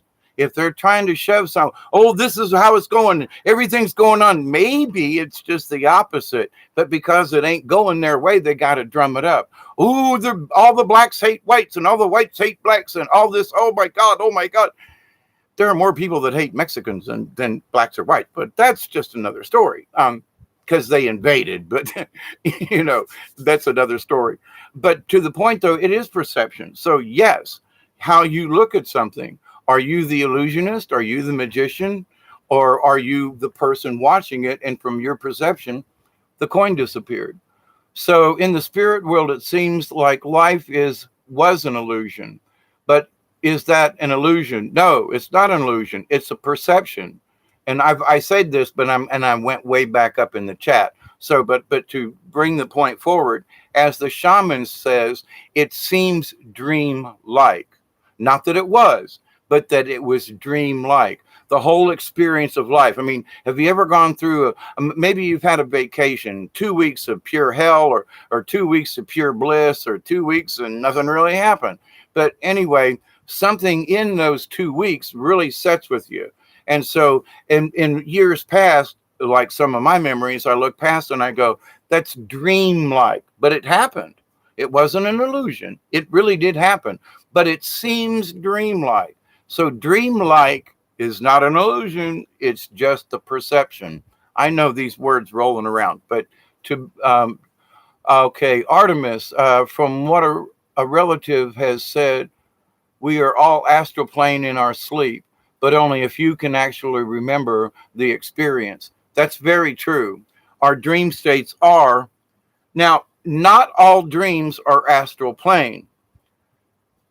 In the realm of the mind has to replay things in the subconscious. But simply because the subconscious is playing does not mean it's in the astral plane. Not all dreams are astral, but they are connected to the astral. Because our brains are connected to the astral naturally. I mean, awake, I'm still connected. So when you're asleep, you're still connected, but in a different way. But the subconscious takes over in different ways. So, but a dream may be what needs to play out in your own mind. Yes, it's connected to the astral, and yes, it is dreamlike, but you're not actually in the astral. Now, there is astral projection when you're there and you see and you look and you go, oh, shit, that's different. So it may seem dreamlike in the astral when you get back. Wow, what a vivid dream that was. But then events happen, you go, shit, it really, oh, wow, I think I was really here or there or whatever. So, yeah, there are some people who are, yeah, but that's just a dream or that's just an illusion. There are very distinct differences between dreams and illusion. So just remember that. But Milk Cow says the perspective that life is an illusion doesn't serve us while we're alive. Exactly. It's after we leave this realm, it'll seem like an illusion. And I want to stop using that. It will seem dreamlike, okay? Because some things are dreamlike and they're not illusions. They seem like a dream. They really happen. I had an event that where I was on a mountain. Me and my brother got stuck. It was freezing cold, and blah blah blah. And that seems dreamlike, but it actually happened. It was not an illusion. Does it seem like an illusion? No, because it wasn't a trick. I was freezing my ass off. I was cold. I had icicles hanging from my beard. No, and we were stuck in the wilderness in northeast Georgia up there. Anyway, it was wild, but we got out. But the thing is though, no, I look back on it. It was dreamlike. It doesn't look like an illusion. It's dreamlike. Very big difference. So separating the body. I often wonder about that, particularly about dreams. Where's the line between imagery produced by the mind and actually separating from the body and experiencing something outside yourself? It takes practice and understanding between the two, is the best I can say to all of y'all about that. Do the practices I've talked about where you sit in one room and you visualize walking out of your room and down the hall and into the living room.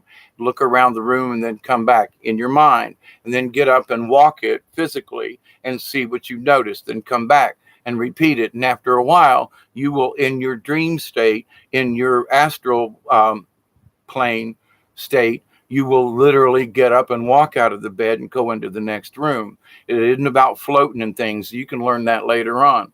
But the basics are to learn how to get out of your body without freaking out and going into the next room, and then you expand from there. But I learned this back in the late 60s, so it's like it really does work. It really can help, and you will be able to distinguish the difference between a dream walk or astral projection, if you will, versus a living dream, if you will, because some dreams that are in here are connected to the astral.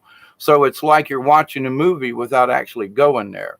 Now, some might, what is that? The foreshadowing thing. They go out and try to find something. And anyway, but it's sort of like that.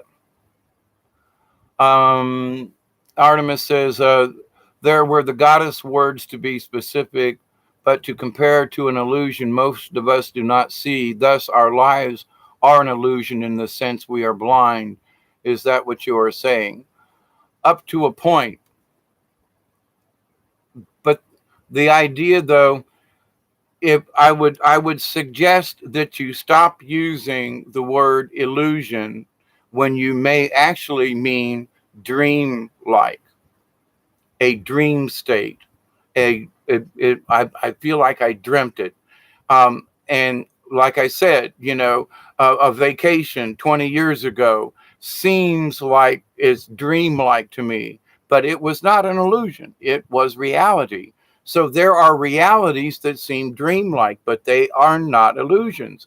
So people want to clump them both into the same category, and there is a distinct difference. And it's subtle, yes, but the example I just gave you is what these guys up here are going. Keep telling them they got to understand, that an illusion is something false.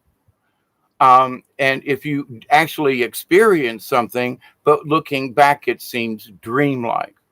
It's not an illusion. We need to stop using that word for that kind of understanding. That's the whole point of this conversation. Use the word when it's appropriate. Use another word when that's really what you mean. You were in a dream state. Oh, it's dream-like. Well, it's not an illusion. It's dream-like. Yeah, but everything is dream-like. No, it isn't.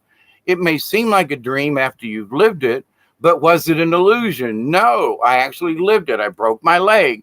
Now I look back on it and I go, well, that's kind of dream-like because it's been so far away. But was it an illusion? Oh, hell no. I broke my leg in 4 places. That was freaking real. But it seems dream-like now, not an illusion. So I know I'm being kind of, there is a distinct difference though.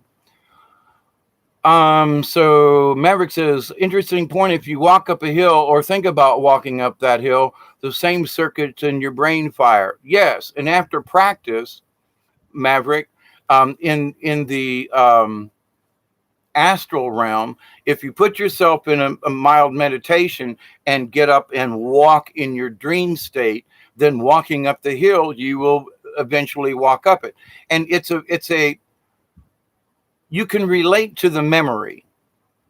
So to learn how to first astral project, you got to feel comfortable. So if you're comfortable walking in the next room and looking around, blah, blah, blah, and then going back into your body again, that's comfortable. If walking up a hill is comfortable, okie dokie. But see, that's going outside. Now, maybe outside is where it feels comfortable to you. And one of the things that I did when I was in jail, then one of the things that helped me to survive that year I spent in jail, because we never got to go outside. There was never a time to go outside. But up in my bunk at night, I would lay up on my bunk, and the interstate was like just right out my window, I don't know, maybe 1,000 feet away from where the jail was. So a lot of traffic all night long, was always noisy. You know, inside a jail, everything is steel and concrete.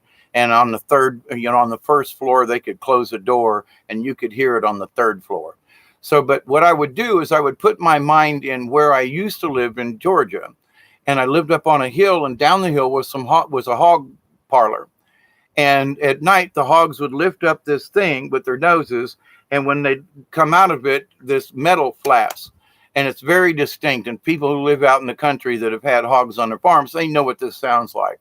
So of all the things I could focus on in trying to rest and sleep and so forth, I would remember what it felt like to lay in the bed in Georgia while I was in Florida in prison and think about the sound of the hogs and of the hogs lifting up and bang, bang, bang, bang, bang, bang, bang, bang, bang, bang, bang, and, you know, and all through the night. And I would focus that and remember that sound, and I could be there.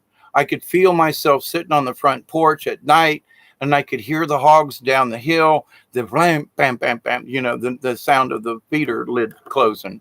And I swear to God, if I hadn't been able to do that, I would have went freaking nuts in prison. But that's what saved me, because I got peace and quiet. And there were times when I got back, I asked my friend, I said, you know, did you have something happen down there one time? He was like, how in the hell did you know that? You were in jail. Just saying, I saw it in my dream state, in my, you know. Milk Cow says, yeah, Maverick, I heard somewhere that the brain doesn't know the difference between imagination and reality. The experience is just as real. But the thing is that you can establish within yourself, is this real? Me talking to you right now kind of feels real to me. So, but could I make it? Well, maybe it's an illusion, or, oh, it's a dream-like. But so we have the choice. And when we know that something is real, if you try to make it anything other than real, then that's your own imagination. Now, there are crazy people who look at things and go, well, that seems real to me. And in their realm, it is. And I've met some really crazy people, because I was locked up with some of them for 4 days.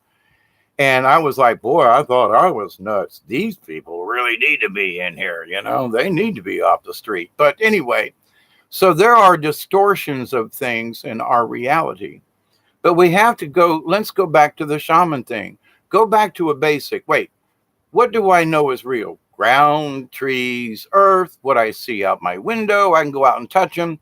Establish what your reality is, and then expand it out and go, okay, what do I see that may not be real? What is an illusion? So, but you got to go back to basics, because if you think everything is, Then you ain't got a leg to stand on, so to speak, because you don't believe your leg exists. I know a crazy way around it. I know what y'all are talking about. I do, and I have to be the devil's advocate in some of this thing, and point out this other side of this coin. Um, Artemis, do note that Dante did say if the population were to wake up, the other side would simply kill them all off and move on. But if you can see past the illusion the other side has created, then just keep watch and be ready for things to go down. That's kind of what I agree with you about that, Artemis. And, you know, there are those of us who are fighting on spiritual realms all the time and in the astral realms. And we're trying to get rid of these nasties. But man, I'll tell you what, it's like we thought we had some things under the control. And I would say to a lot of extents, we've kind of sort of won the war, but we haven't, because one good bad zap from a giant spaceship would take out this whole planet and we just wouldn't even know about it, you know. Well, there you go. We're going to be in the other realm sooner than we thought. So, can things like that happen? Well, yeah. Let's hope. That's and to the point, Artemis, about this. When I say the silent 72 plus, there are those of us who are like silent little spies. We're keeping an eye out on things. When people have a tendency to go a little wacko on certain things, like everything is an illusion. But wait a minute, let's break this down. Everything isn't an illusion unless you believe it. You know, I mean, go back the last hour for the conversation. But to the point, though, if you're going to be made to believe it or you accept it, which is your free choice, but if you go back to your core beliefs and your core values, the core shaman, if you will, which is, when I use the word shaman, I'm meaning it that you are just a spiritual being. That's all. Shaman is nothing more than a true spiritual being. They don't, the magic that they know is that the universe exists, and you know, all these things. What is real, what isn't real, what is a dream, what isn't a dream. The word illusion didn't exist back then because they they weren't into tricking other people. You know, it was a story. But anyway, so white people invented illusions, but dreams have been around forever. Michelle says your stamina is an aspiration, inspiration, aspiration, both. Thank you, Michelle. Um, Marie says, I'm just dusting cobwebs off the illusion around me. Yeah, exactly. Exactly. Or the dreams, too. Okay, thanks. I think I understand now. I've had meditation in which I had hypnagogic hallucinations, not visions, not much meaning to them, just seeing and feeling things while also being partly aware of my physical body. Thanks, that really clears things up. You're absolutely welcome. And I didn't mean to sound like I was, you know, but to the point though, let's make sure that we get this straight. There are levels to this, you know, and to the point of, let's see, what did you say? Um,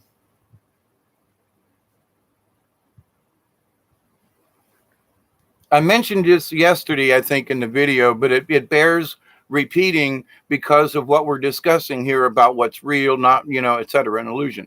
Okay. So in your meditation, there's meditation and there's cogitation, there's contemplation, you know. So you meditate on something and you get this little vision. Now, I had this back as a child, and it took 55 years for it to manifest, and things happened along the way. But until it was time for events to appear, and thus I'm doing these videos, I didn't have a clue. I mean, I was literally wringing my hands out. What do you want me to do? And I kept having these feelings, these visions from the angels and such, and spiritual things, and learn these things, Hawkeye. Okie dokie. You know, become Hawkeye and not David, because Hawkeye is a spiritual side of me. Now, we both exist in the same realm here, but Hawkeye is my native self in that I took myself out of the white man, meaning David.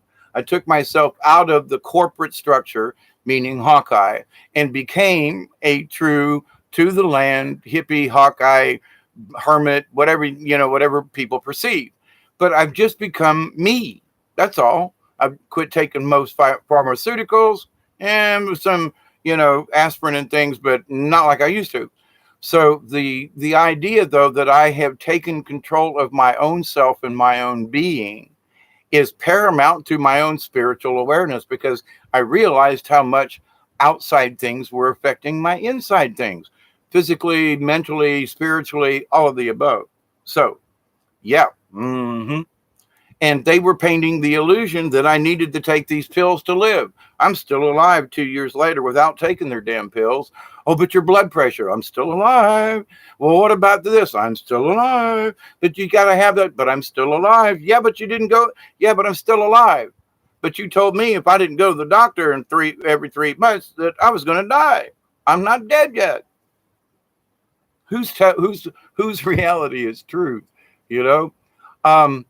But with the idea, though, that sometimes you can have a, quote, hallucination or dream state thing that will come in a meditation or a dream.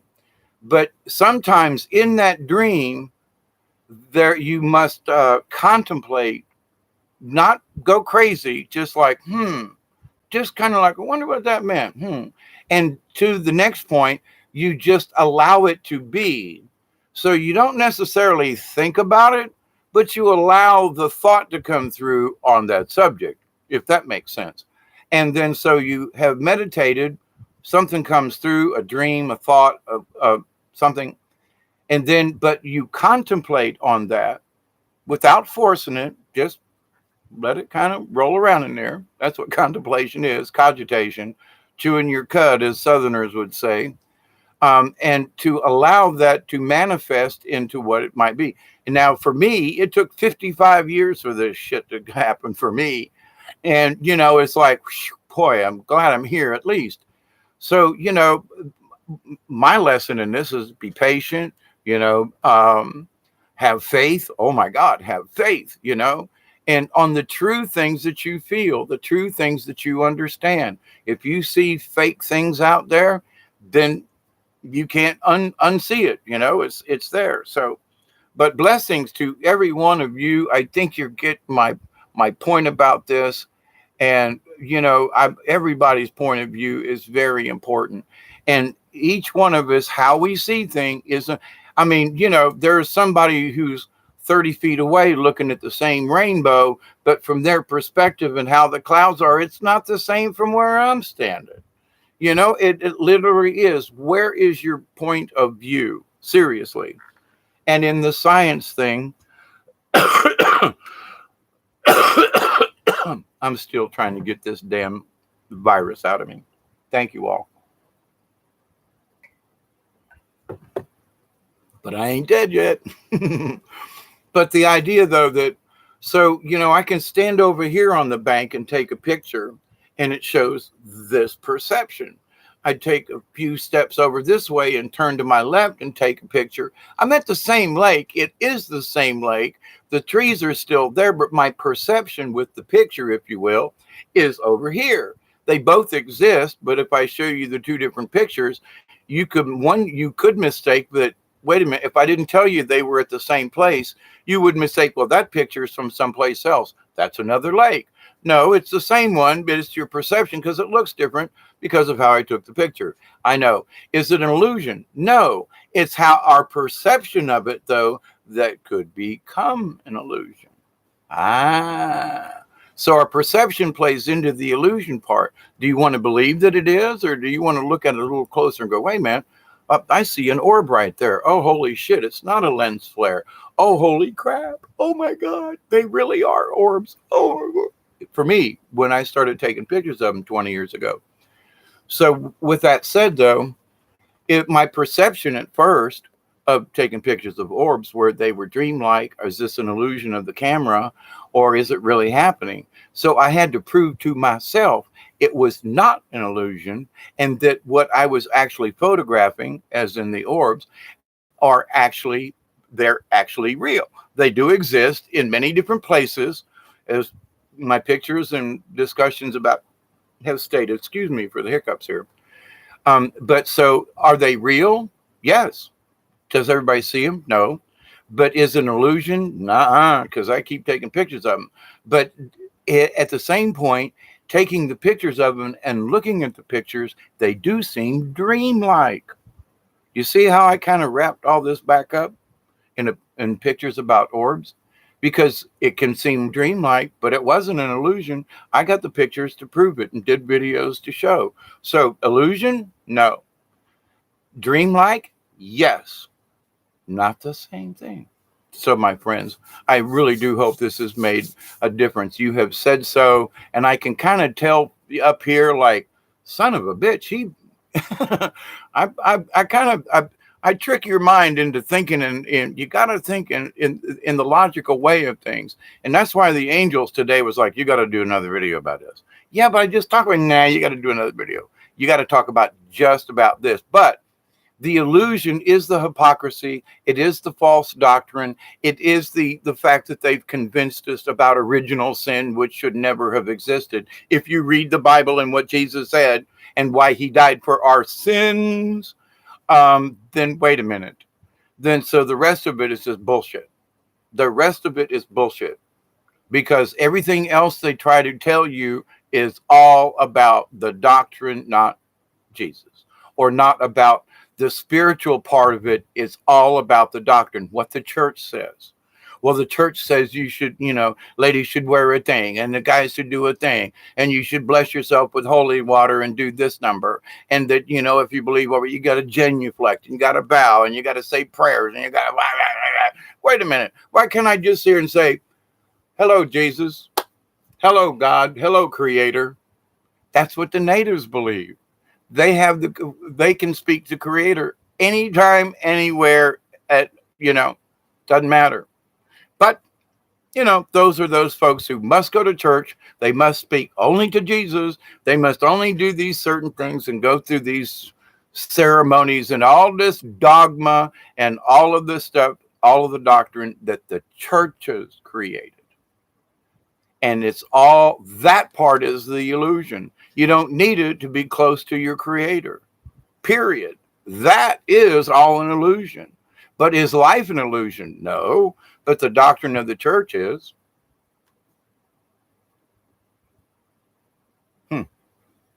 But is the church real? Yeah. Are they teaching false doctrine? I think so. Many other people are going, nah, I ain't having this church stuff no more. But do I still believe in Jesus? Absolutely. You got me. I've already stated my position, and I will die that way or this way or however, But the idea, though, that you're going to change my mind about the Christ consciousness, sorry, ain't going there, because I could also call it the Buddha consciousness. I could also call it the Krishna consciousness, which is all things, have value, the universal thought. Do no harm to anything, anywhere in the universe, and we got to defend ourselves. And sometimes we got to pick up a sword, but, to go out and attack someone, to have authority or dominion over anyone, it is not our right as individual spirits and kind of sort of as a collective to do that. Sometimes we gotta. In the case of Dante and angels and I battle bad guys all the time. But the thing is though, that I'm not actively trying to track them down. Okay, that might be a little different. But in that I'm always protecting myself. I'm always sending protection to other people and for other folks who seem to have been swayed by the dogma, I guess, incorrect dogma, which to them seems real, but is actually an illusion in this reality, such as, well, I really want to feel spiritual, so I think I'm going to join the church. Well, but don't you have enough faith in your own spiritual self? Do you need a church to feel spiritual? Well, maybe it's the guilt of society that tries to convince you the only way that I can feel spiritual is if I become religious. No. We are spiritual beings to begin with. So I know this is a lot, and damn it, it's almost 2 hours long. I can't believe I can yap this long. So friends, Michelle says, sorry, I'm not chatting. I'm listening while doing housework. Honey, you do what you need to do. It ain't about the chat, but it is. I'm hoping. Uh, Maverick says, "Come on now, floating way more fun." I agree with you. Michelle says, "Healing energies your way, David." Thank you very much. Um, Maverick says, "My meditations have become more vivid than my dreams.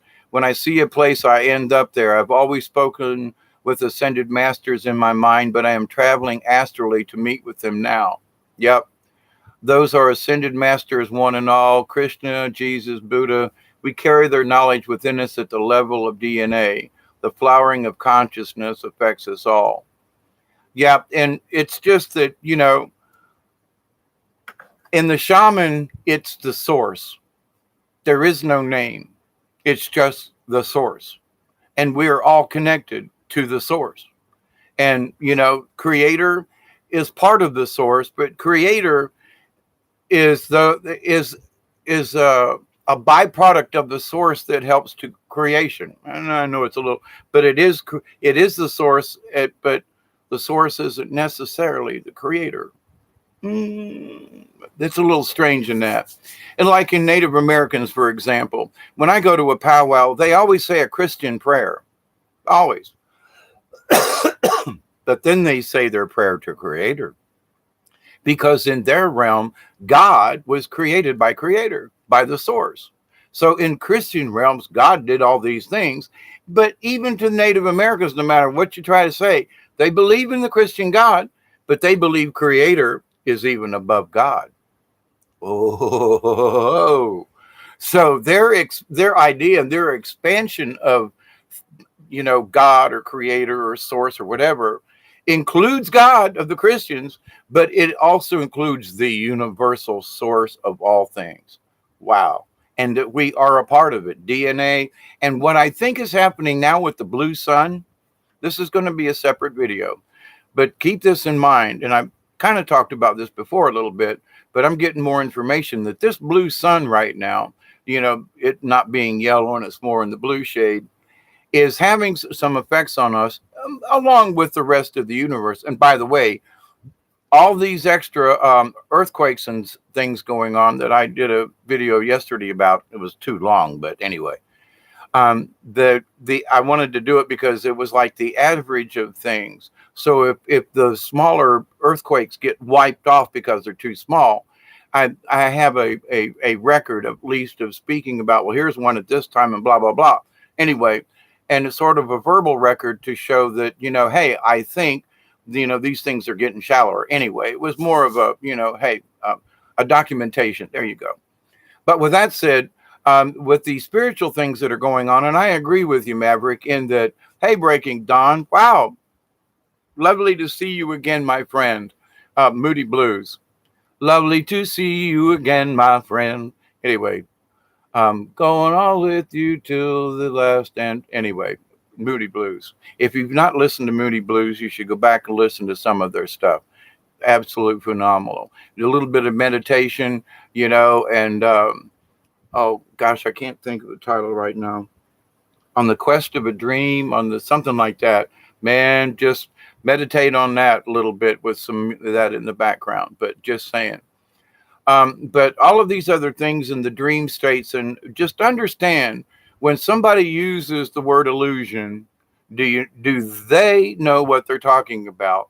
And are they trying to create an illusion to you because they, from their perspective, believe it? And I would just keep in mind dream state versus illusion versus, So with that, my friends, I got coffee in a in the other room, and my throat needs a break after almost 2 hours. But you are lovely people, and I think you got the idea about this. And I would ask you, when people start using this term, don't beat them up, but call them on it. What do you mean by illusion? Well, everything is illusion. No, is my car an illusion? Well, your car, and they try to go off and see. They don't understand. They're repeating words because it's cool, and other people are using it, so it's cool. So I would say, be careful. In this time of manifestation of things, as we're moving in and transitioning transition, not ascending, transitioning into these other realms and into the fourth.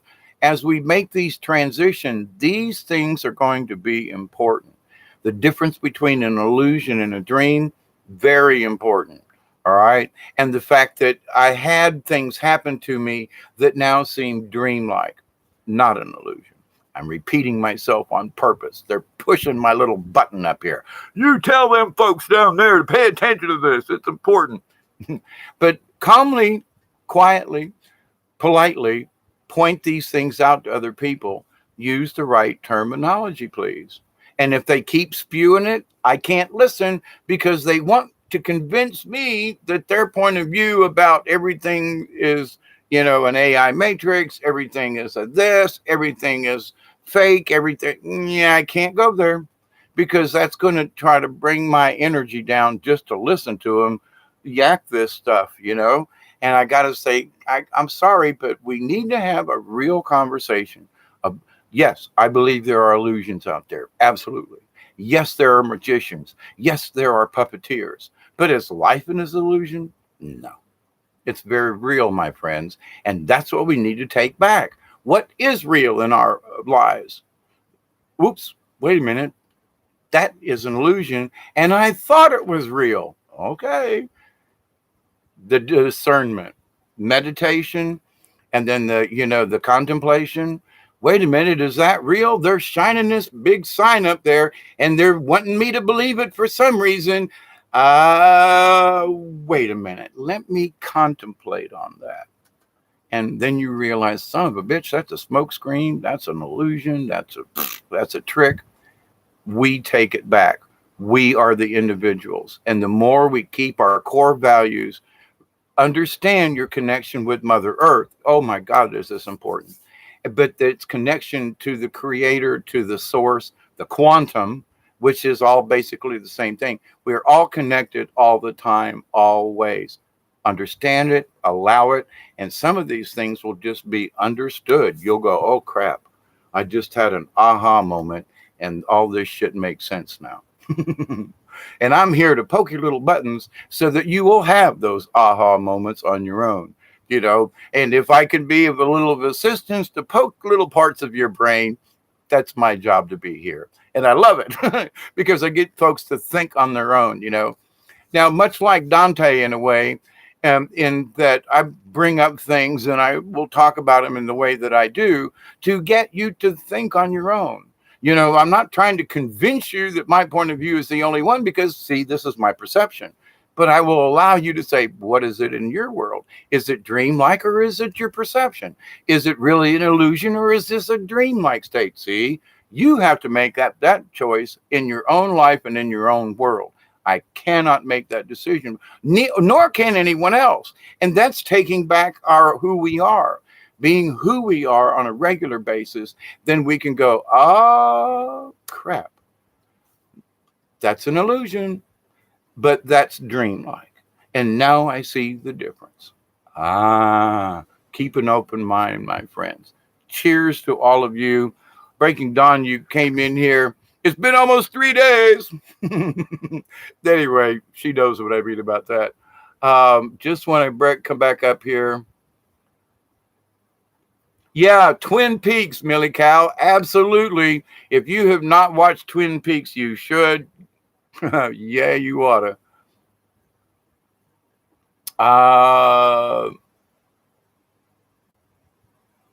Let's see. Love and a bowl. Hey, Deborah. Hi. Thank you, Hawkeye. You're absolutely welcome. Just Spitfire, you made it as I'm about to leave after 2 hours here. I hate it. Sort of wave, been here for a bit. Yeah, say hello and goodbye, but it's the thought that counts. Absolutely.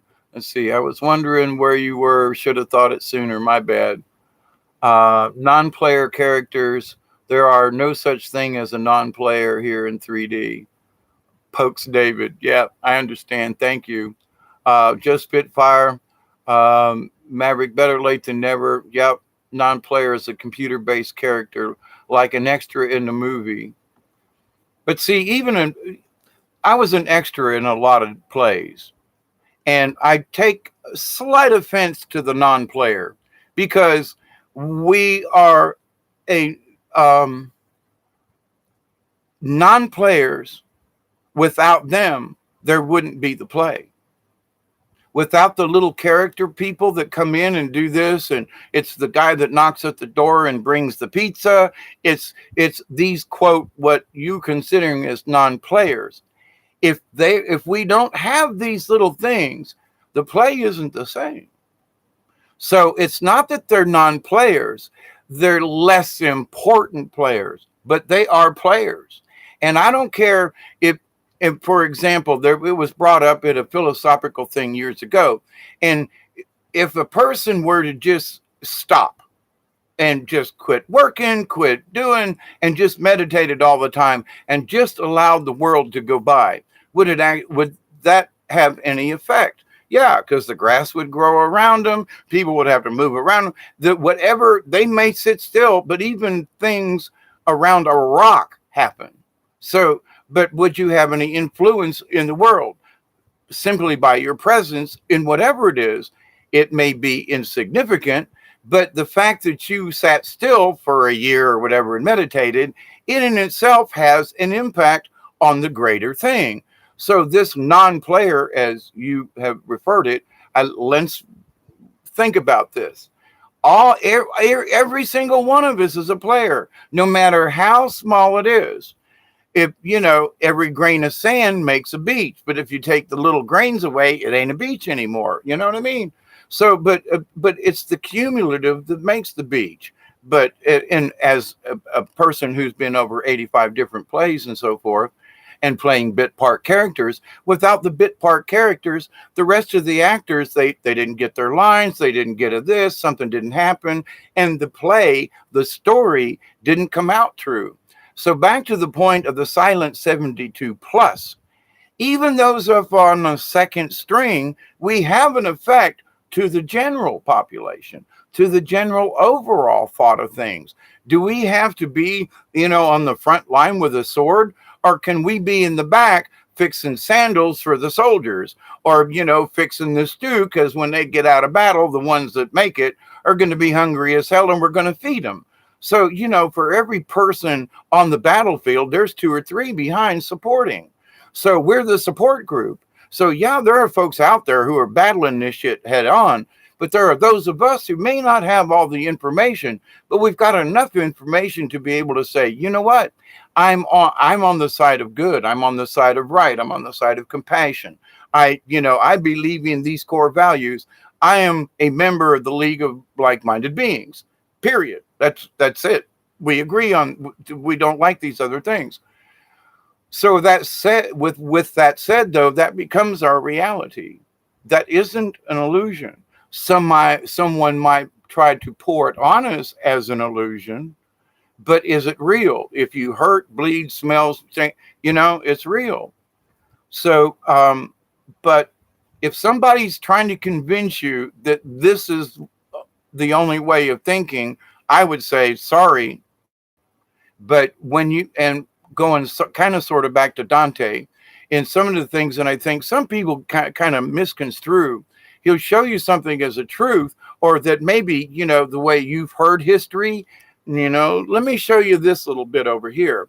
So he's showing you that they have thrown an illusion at us in many different ways over the centuries and millennium. But does that mean that life in itself is an illusion? No. It's what these people try to make us believe. History is written by the victor. So the Romans won. But does that mean that what the Romans did was like the right thing and they were no. What about the other people that got slayed and slaughtered and crucified and fed to the lions? What?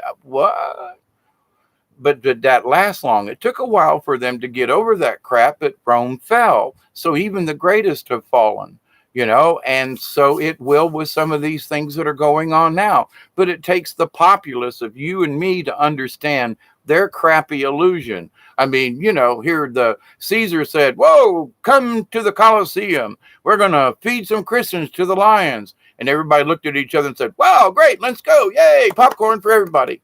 It's like, what? Because they made it appear to be acceptable. The illusion was that it was acceptable to feed people to the lions. What? Come on now. Then when people realize, wait a minute, we can be better than this. Wait a minute, they just took my wife or my aunt or my uncle. Oh crap, they just put me in chains. They're going to feed me to the lions. Son of a bitch, is this real or an illusion? Now the illusion, the reality, if you've ever watched Spartacus, the reality is he was a Roman soldier. He never thought that they were going to put him in the ring to be a gladiator. But he realized, oh my God, even as a Roman soldier with supposedly all these privileges, they threw me in the cage and were going to feed me to the lions. Wait a minute. So he lived the illusion that he was like better or something than everybody. And when he realized, oh my God, he'd been living in a dream state. It was an illusion to him, like a dream. So they try to paint these pictures. They're going to continue to try to paint these pictures, but we need to take our own self-control back. And how do you find out what's real?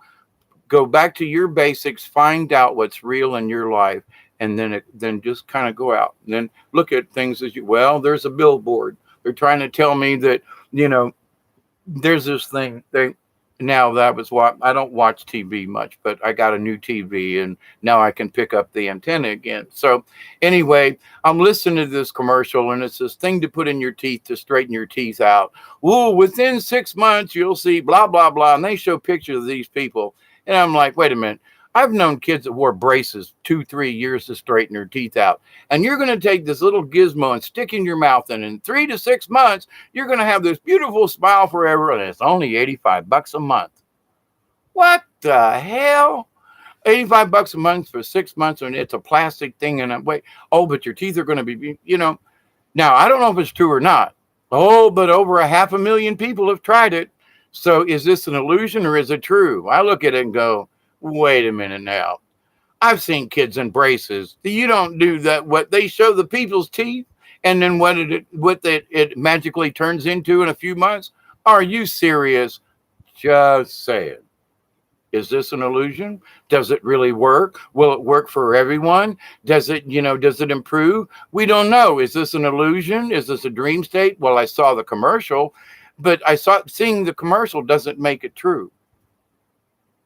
Is what they're trying to sell me an illusion? That's just like a right now practical kind of pay attention. There's shit out there all the time, the chamois cloth does this. Sometimes it really does, but I've tried that OxyClean on stains. It don't work the same for me, but just saying, anyway, I'm yakking on forever about this, but,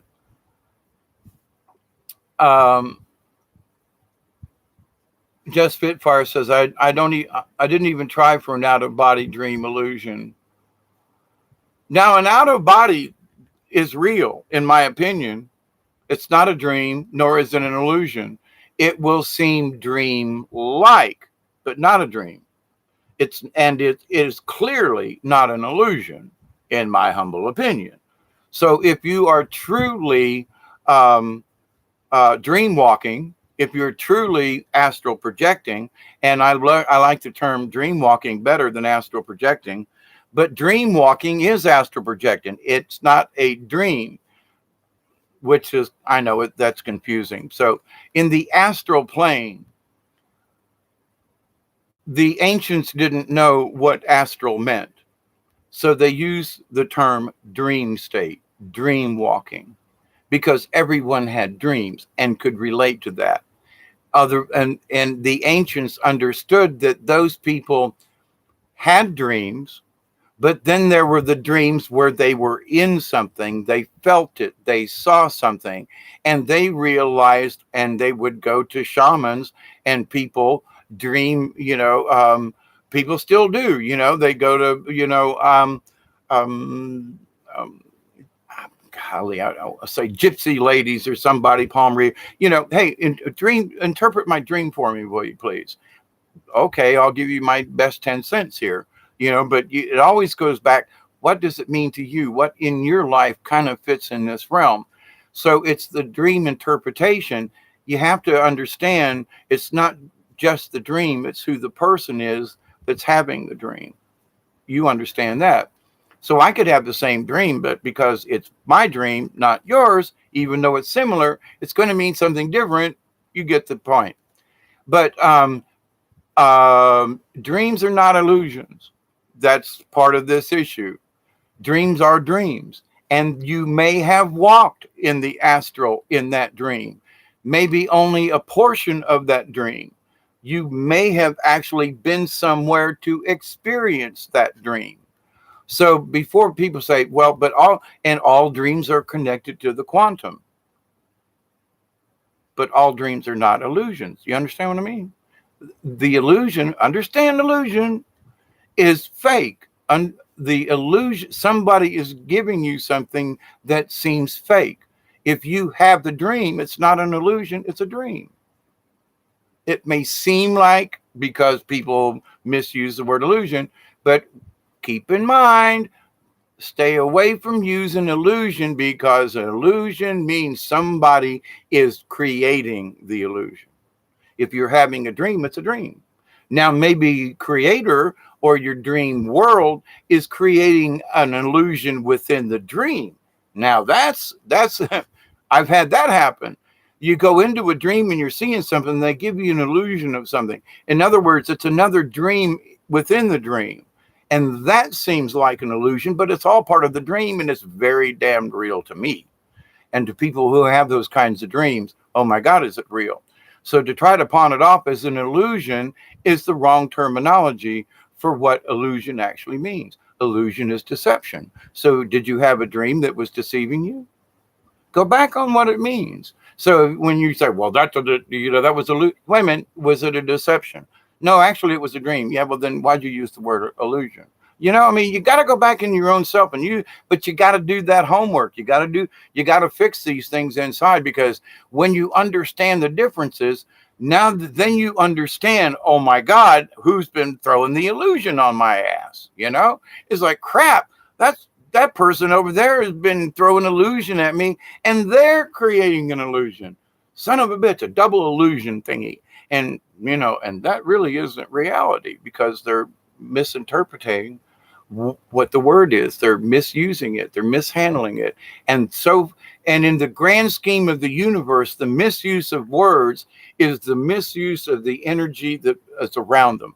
And they're very powerful. And the more the people misuse the word, the more it spreads, the more people believe it, like the artificial AI. I love you, Bob, but I know you're in there and I'm out here. So, and people just want to believe all of a sudden, just, they're in it. And that is an illusion to them.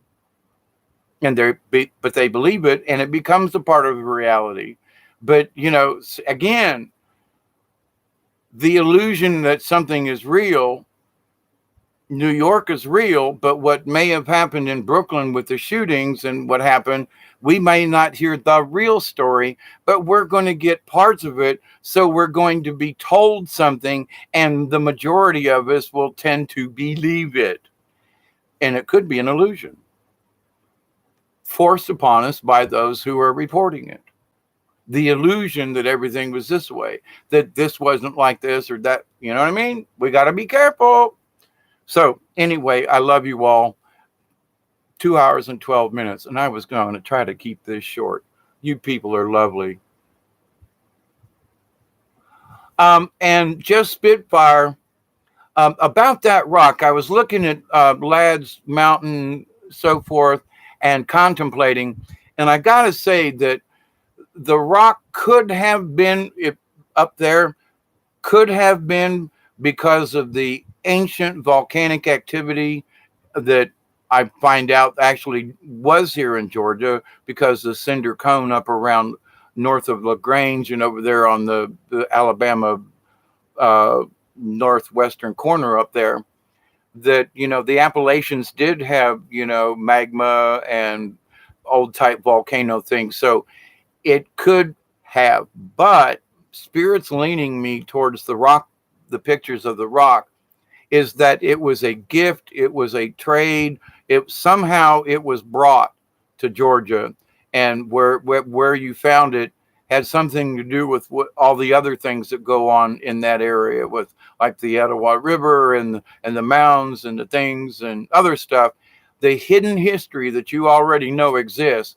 that the white man has covered up or just forgotten to tell. We know about that, and you and I have discussed it. So yeah, watermelon. By the way, I just had a fresh watermelon that somebody gave me, cold and in the refrigerator. Oh man, that's some good eating. Um, let's see, headgear and all. I was there hugging people. I was looking through my eyes or someone else's. I think both, but I was really happening in in real life. It was real. I was there, but not there. And before I heard the news, I'm a double negative kind of chick, so we may be screwed. The rock wasn't found at Ladd's. No, but I mean, I was looking at the area, just saying, as a general geological place. I understand it wasn't found there, but it's in that area, and I was looking at the formations. Just saying, there's some odd formations in that area. So could there be a possibility that it was actually from Georgia? I'm just saying, there's some interesting topography and things in that area. Just saying. But spirit guide and the other stuff says that the it was made as a trade or a gift or something, that rock. I don't know if I'm right or wrong. Just saying. No, I don't think it was. No, I'm not getting the idea that it was put there by anything evil. Quite the contrary. My point was, it felt like it was given. It was given as a gift, Spitfire, and that it was actually had great honor, respect, or something to it. But the reason you found it could have been that how it was discarded or handled or buried, that was the evil intent, was to cover it up or to not show it. But I don't think that the how it was given, my feeling about it and what they're telling me is, no, it was a gift, but the evil was done afterwards, not as a part of the gift. Does that make sense? So it didn't seem evil. Trade for a soul or something. No, not a soul. No, it was like trade within peoples. Like there was an important person who lived in the area, and out of the highest respect and honor, it was like somebody made a special arrowhead, and they did these things. So, and people give gifts all the time. I mean, I have all kinds of crystals around my house, and I recently gave 2 crystals to someone. One for her and one for her daughter. And so it's like, but where did they get them? Well, they got them from me, but I got them from North Carolina, North Georgia area. I got some of them from Arkansas that I bought when I was in Arkansas and up in the Ozarks. So, the crystals that I have, I've collected from different areas. They didn't come from here. But if in 50 years and I'm dead and somebody comes down there, they're going to find rocks from Brazil here. They're going to go, where in the hell did this come from? Yeah, but it came from another source. Someone gave me those rocks, and they're here on my property. And it was given with the utmost of respect. Now, how somebody dealt with the rocks that I have after I'm dead, they could throw them out or do something evil with them after the fact. But the original gift was, I think, was with honest intent. That's the feeling I'm getting. Am I right? I don't know. But I just, normally when I see something that's like, got some kind of weirdness to it, I'll go, whoa, there's something weird there. I didn't get that with those. Anyway, I felt a patchy tear, which is a good thing. Now, luring you, I do think it wanted you to find it, but I don't think it was evil. I have found things like deer antlers, and I've talked about this. I think you were lured there, and that was a test between you and your spirit guide to find it. And maybe chipping it isn't the best idea, just as an aside. But to the point, though, that's one way to be able to find out if your true self is actually listening to the earth. You found a rock in a place that was like, well, wow, what's this? And it's kind of strange. But if it was evil, I don't think you would have held it. You wouldn't have brought it home. You would have left it where it was if it actually had evil intent. I'm just saying, hey, Sweet Pea, I only know you a little while, but I'm thinking that if it had been something evil, if you'd have put your hands on it or tried to whatever, you'd have said, I don't think so. You would have backed off from it. That's my own personal opinion. I'm just saying there may be a spot. Ask the rock if you can chip it and where. I know that sounds silly, but if you found the damn thing, ask the rock because it's obviously speaking to you because you found it. Um, yes, the whole town is covering up. Yeah, you can relax now. My mind was wondering about what ifs or could it happen way too much. Yes, and that's the thing, and see, now, I have found rocks and things in places where'd you find that? Well, I found it. What? I found some 1,500-year-old pottery that people said, nah, that it doesn't exist, but I have it, you know. Um, and I kind of wish I didn't. I wish I'd turned it over to the state, but I found it on state property, but in a place that nobody would have ever thought. And, but now if I turn it in, then I'm guilty of taking it off of state property. So it's like, oh shit. But I have found things in places other people just like, but it's listening to your spirit self. So I would say, Spitfire, that whatever led you to that, listen to that source. Listen to your spirit guide. There may be something calling you, like the deer antlers on the river. It may not have been the rock that called you. It may be your own spirit guide saying, we've got something for you, and it's over there. Look at it from that point of view. Did your spirit show you it, lead you to it, versus the rock luring you to it?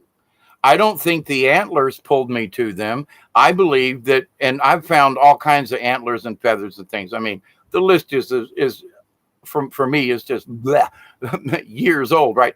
But to the point though, I have to look at it is that my spirit guide is showing me something. Spirit guide, in my opinion, to you, think about it in terms of, oh, holy shit, I just followed the instructions from my spirit guide and I found what they wanted me to find. Now the meditation or the contemplation on the rock was like, why did you want me to find this? Ask the question why. Why did you want me to find this? Maybe it was so we could have the discussion. Maybe it was, but the thing is, now that you found it, contemplate on not necessarily what it is. Why did they lead you to it? What else was around it? What was oh my God, you listened to your higher self and found this odd rock object. Oh my goodness. Ooh, boy, things have got really choppy right there. So let me toss that in your realm of thinking. Maybe it's your higher self proving to you that you've got your guardian angel that you can listen to. And for me, over practice of time with finding things and listening, oh my God, oh crap. Thank you, thank you, thank you. You know what I mean? So, but perception, illusion, you actually found it. So was it a dream or was it an illusion? You've got the rocks. You took pictures of it. So Sweet Pea says, did Dante post a video after part 2? He did, and it disappeared. I went to go look for it and I couldn't find it. Not sure what's up. I have been told by the higher side to there are things happening in different realms that many of us just cannot comprehend. And I spoke about it earlier in this video about, the astral realm and so forth like that. But there are things happening in these other realms that we really don't comprehend yet. We got a good idea. We can kind of see. We know that there's some crap going on, but there's stuff going on that, oh man, it's a pay grade above us, and that sometimes being quiet is the best thing to do. No news is good news, so to speak. Sometimes, there are operations or things going on. So just because there's quiet doesn't necessarily mean that, whoa, the world is coming. I used to feel that way. And now through my own spiritual guide, they're telling me, hang on here. Sometimes things are going on. Like for me, I got sick for a week, almost two now. Actually, today would be 2 weeks. But to the point, though, so I was out for a couple of days. Did I go anywhere? Did anything bad? Well, I got a cold, but I didn't get to do the videos that I was planning on doing. And so I was, taken out, if you will. So we have to look at things. Well, not everything is catastrophe. That's the other God. Son, everything is a catastrophe. Everything is apocalyptic. Everything is earth shattering. Everything is, the worst. No, it's just the world. It's just life. But they're trying to make everything catastrophic. We had storms when I was growing up before we had the internet. Our front yard had 3 trees after Hurricane Debbie back in the 60s and, wiped out half of the town. We didn't have electricity. The streets were flooded. We were literally floating around our neighborhood in the neighbor's canoe. But people, oh my God, did anybody back then think it was catastrophic? No, it was a fucking hurricane. Excuse my French. But, oh my God, but everything is catastrophic. Everything is the end of the world. If that were the case, if we had believed what people are trying to spew on us now, is that, oh my God, I should have been dead 55 years ago. I'm still alive. We're still here. Is the earth changing? Yes. Are things changing? Yes. Is Mother Earth rearranging herself? Absolutely. Everything's being changed in the universe. All these colors, all these vibrations. Absolutely. But is everything catastrophic? No. Stop using the word. Is everything apocalyptic? No. The wrong use of the word. Everything's an illusion. Stop using the word. You're using it incorrectly. We're all a part of the AI matrix. Only if you believe it. Not in my realm, but, okie dokie. So, hey, just saying. Spitfire says, yes, I won't chip it again. I've been wanting to hunt the place for years. Well, maybe you should go back. And maybe you'll be led to another place. I wouldn't drive around with it for sure. Absolutely.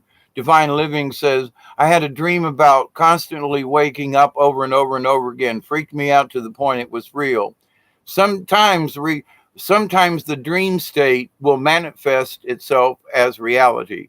And I think I've had a similar dream like you've had. And sometimes I wake up like hard to breathe, like I've been running forever. And it's weird. I agree. Just Spitfire, to bring someone in to help the town, that hill especially. I told Cage another day, if I'd known 40 years ago I had magic inside me, I would be world-renowned Spitfire psychico. Maybe not just Spitfire, because when we understand we have these certain things, there are people who won't believe us. And as in my case, I would never, ever ask for money unless there was something that was very important that I needed money for. But, for those of you, there are people who have sent me gifts, and I thank you very much. But I would never solicit funds for my help with spirituality. I mean, you go to a priest and he says, put some money in the collection box. I would never do that. That's like a sin against what you are or what you become. So if you had become this 40 years ago, I don't think because of your nature already that you would have used that for personal gain. You may be well renowned, but does that give you an edge on anything? But to the point, though, you would be surprised if I had this knowledge actually, I have this knowledge and wouldn't pay attention to it. So, but I had to learn the wisdom of the knowledge so that I could use it in a positive way. And, even even 10 years ago, I wouldn't have asked for money. I mean, for, doing this. It would be counterproductive and against the karma, so many things. So, but I would disagree with you on that small point. You may be a very good psychic person and follow up, but I still think that you would basically end up the person you are, just a little bit more knowledgeable. You get what I mean. I'm teasing with you, but I ain't. I'm picking at you. Poke, poke, poke, poke, poke. Sometimes we think, well, if I'd known this 20 years ago and you really wouldn't be any farther along, because sometimes our life path, not I'm not necessarily agreed that in predisposition, if you will, but do we have life paths? I knew when I was 4 I was going to be a hermit, so every time I tried to go away from it, it just didn't work. And so um, Spitfire says, I joke too much. I'm glad I didn't know. I think you get what I'm talking about. I'm playing, but you get what I mean. So, it was done with the best of intent. But sometimes, we think if I'd only known then what I know now, that is still messed up somehow, some other way, but to the point, it's a really good idea to think back that maybe I could have made things different. But what's more important, Spitfire, and to the rest of you and myself, and I'm going to shut up here in a minute because my throat's dry and I want coffee. And I love you, and it's been now 2 hours and a half. But in that, we may look back and say, "Wow, I wish if I'd known this years ago, maybe I could have." Okay, but you've got the information and the knowledge now. Now, what can you do with the wisdom of the years up to this point, with the knowledge that you have? Maybe you're maybe you're more powerful now because of the years of wisdom, because of the experience. So it's like watching some of the movies like The Young Apprentice or Merlin. When he first starts out, he makes all these stupid ass mistakes because he has the magic, he has the power of a magician, but he doesn't have the wisdom of a sage or of a mage, as a true, old, wizened wizard. He has the magic, but he doesn't have the wisdom. So it's like whoa, if I had known that, yeah, but we would have still needed the wisdom to understand what we know now. So I get your point, but also maybe we are better off now because we have this wisdom. So rather than this is not poking at you, just Spitfire. It's poking at all of us, in that maybe we have come into our own. Maybe now is the time, because of our wisdom, because of our knowledge, because of our awareness. Now is the time for us to shine and do what we're supposed to do. That's what I mean. Yeah, we could have had it before, but would we have understood it? It may have taken us this long to understood. Like I said, you meditate and then you contemplate. It may have taken you 40 years to contemplate what you learned. You get what I mean.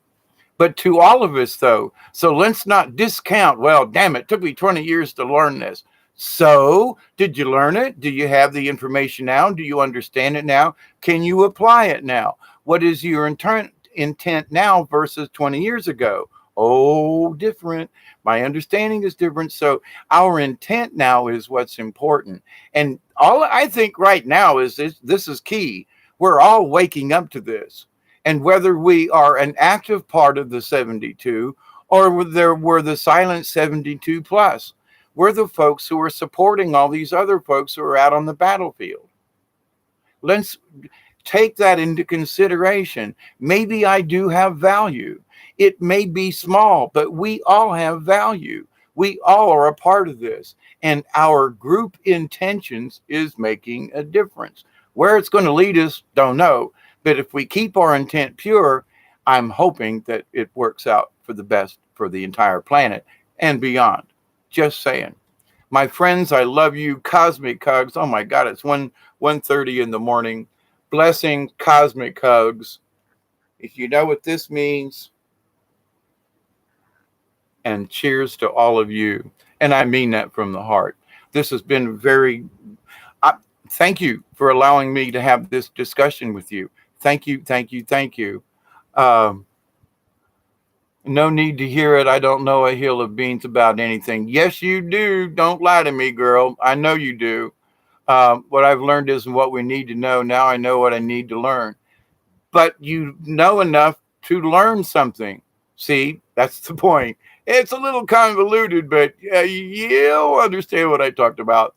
And Maverick says, by learning from your mistakes, you know the way not to do the thing as well as how to do it. Thank you. You learn not to, have him look at the damn nail when you're using the hammer, for example. Tap it in and put your fingers, yeah. Spitfire says, we just had the same deep thought. Cheers. Sweet Pea, my intention is to out an axe in the forehead of all pedos. Yeah, well, that's okay, but let's see if we can't find these folk and point them out to the authorities or highlight them or something. Or even like for me, I'm stuck down here in the in the swamp, but I can still fight up here and with thoughts and intentions and prayers that these people get off there. So, I may not be able to physically strangle them or put an axe in their forehead for being who they are, but I can still work on the spiritual level. And there are a lot of children, people, adults, slaves in many different ways who need our prayers. So, that give them strength to endure what they're going through. And that may be more of a positive, pray for them to be able to break through versus trying to take down the bad guys. I know it's a convoluted way of thinking, but you know me, I am kind of convoluted. Break on through to the other side, says Maverick, right? Yeah, Maverick says, don't hit the thumb. Divine Living says, I learned not to go 70 miles per hour around a corner unless you got the car to do it. Just saying. But yeah, that's true. Just Spitfire. It was me, Maverick. I forgot. And Sun, hi, how are you? All right, you all. I'm really getting hoarse, and you can probably hear it. And but that's okay. I'm a little hoarse anyway. A little filly, I guess. I send out love. Thank you, Breaking Dawn. I do send out love, and I'll close with the prayer. I do love you all. And you keep putting out those thoughts and correct people. Don't be afraid to quietly correct somebody when, are you sure you mean that? Or do you mean dreamlike versus illusion? Because we need to help change these subtle ways of thinking because it has a bigger effect in the grand scheme. When people can really understand, oh my God, they're trying to illusionize my ass versus, that it's, my perception. Just saying. My lovely friends, thank you. It's Sunday night, Monday morning here in South Georgia. I pray that you have a beautiful week in all intentions and purposes. Continue to spread the good vibes. We're making a difference. What it's going to end up with, I don't know. But you can't turn me back to I can't even consider like doing a bad thing or evil or wanting to tell a lie. The spirits will cream me if I try to, project a lie or to, bring an illusion about to you all. So keep your intentions. Thank you, my friends. Blessings. And I'm not going to say namaste. If you were listening in last night, I went off on a little sidebar of the namaste thing. But anyway, there are people who understand what it means and truly mean it. So, cheers to them. But with this, I say, accept and receive the blessings from the universe that are always available to all of us. Accept and receive the blessings, the healing, the knowledge, and the wisdom of the universe for you, your friends, your family, all of your relatives, and all of your relations, which means forward and back. I continue to pray that each and every one of you will accept and receive and share these blessings in a peaceful and loving manner. Point out that maybe someone's using the wrong terminology. Tell them that you understand what they're trying to portray, but that they need to understand that the misuse of a word is just as powerful as an evil spell. And trust and believe that there is information in the quantum, which is the source of all, which is the creator of all, which we all belong to in this universe, not just this planet. And that when you expand your understanding and your feelings of this and share it with others with a good, positive intent, how can we lose? Even if our planet does get blown up, we're going to be higher spiritual beings when we cross over to the other side. Regardless of what happens in our future, we must take care of our spiritual beings first. And when we do, regardless of what happens in our future, because we're all going to go to the other side one time or another, why not have it ready? So, my friends, cheers, good cheers, uh, prayers from Divine, Marie, Breaking Dawn always, Maverick, Michelle, Just Spitfire, Sun, Maverick, Sweet Pea, all y'all that if I missed anybody, I didn't mean to, but you know I love you, so keep up the good work. And until next time, as we say down here in South Georgia, keep it between the ditches, because when it rains on a clay road down here, you got to be careful or you're going to end up in a ditch. So be careful, my friends. Be kind, be sweet, and be compassionate. Until next time, be as safe as you possibly can. Bye until next time. See ya.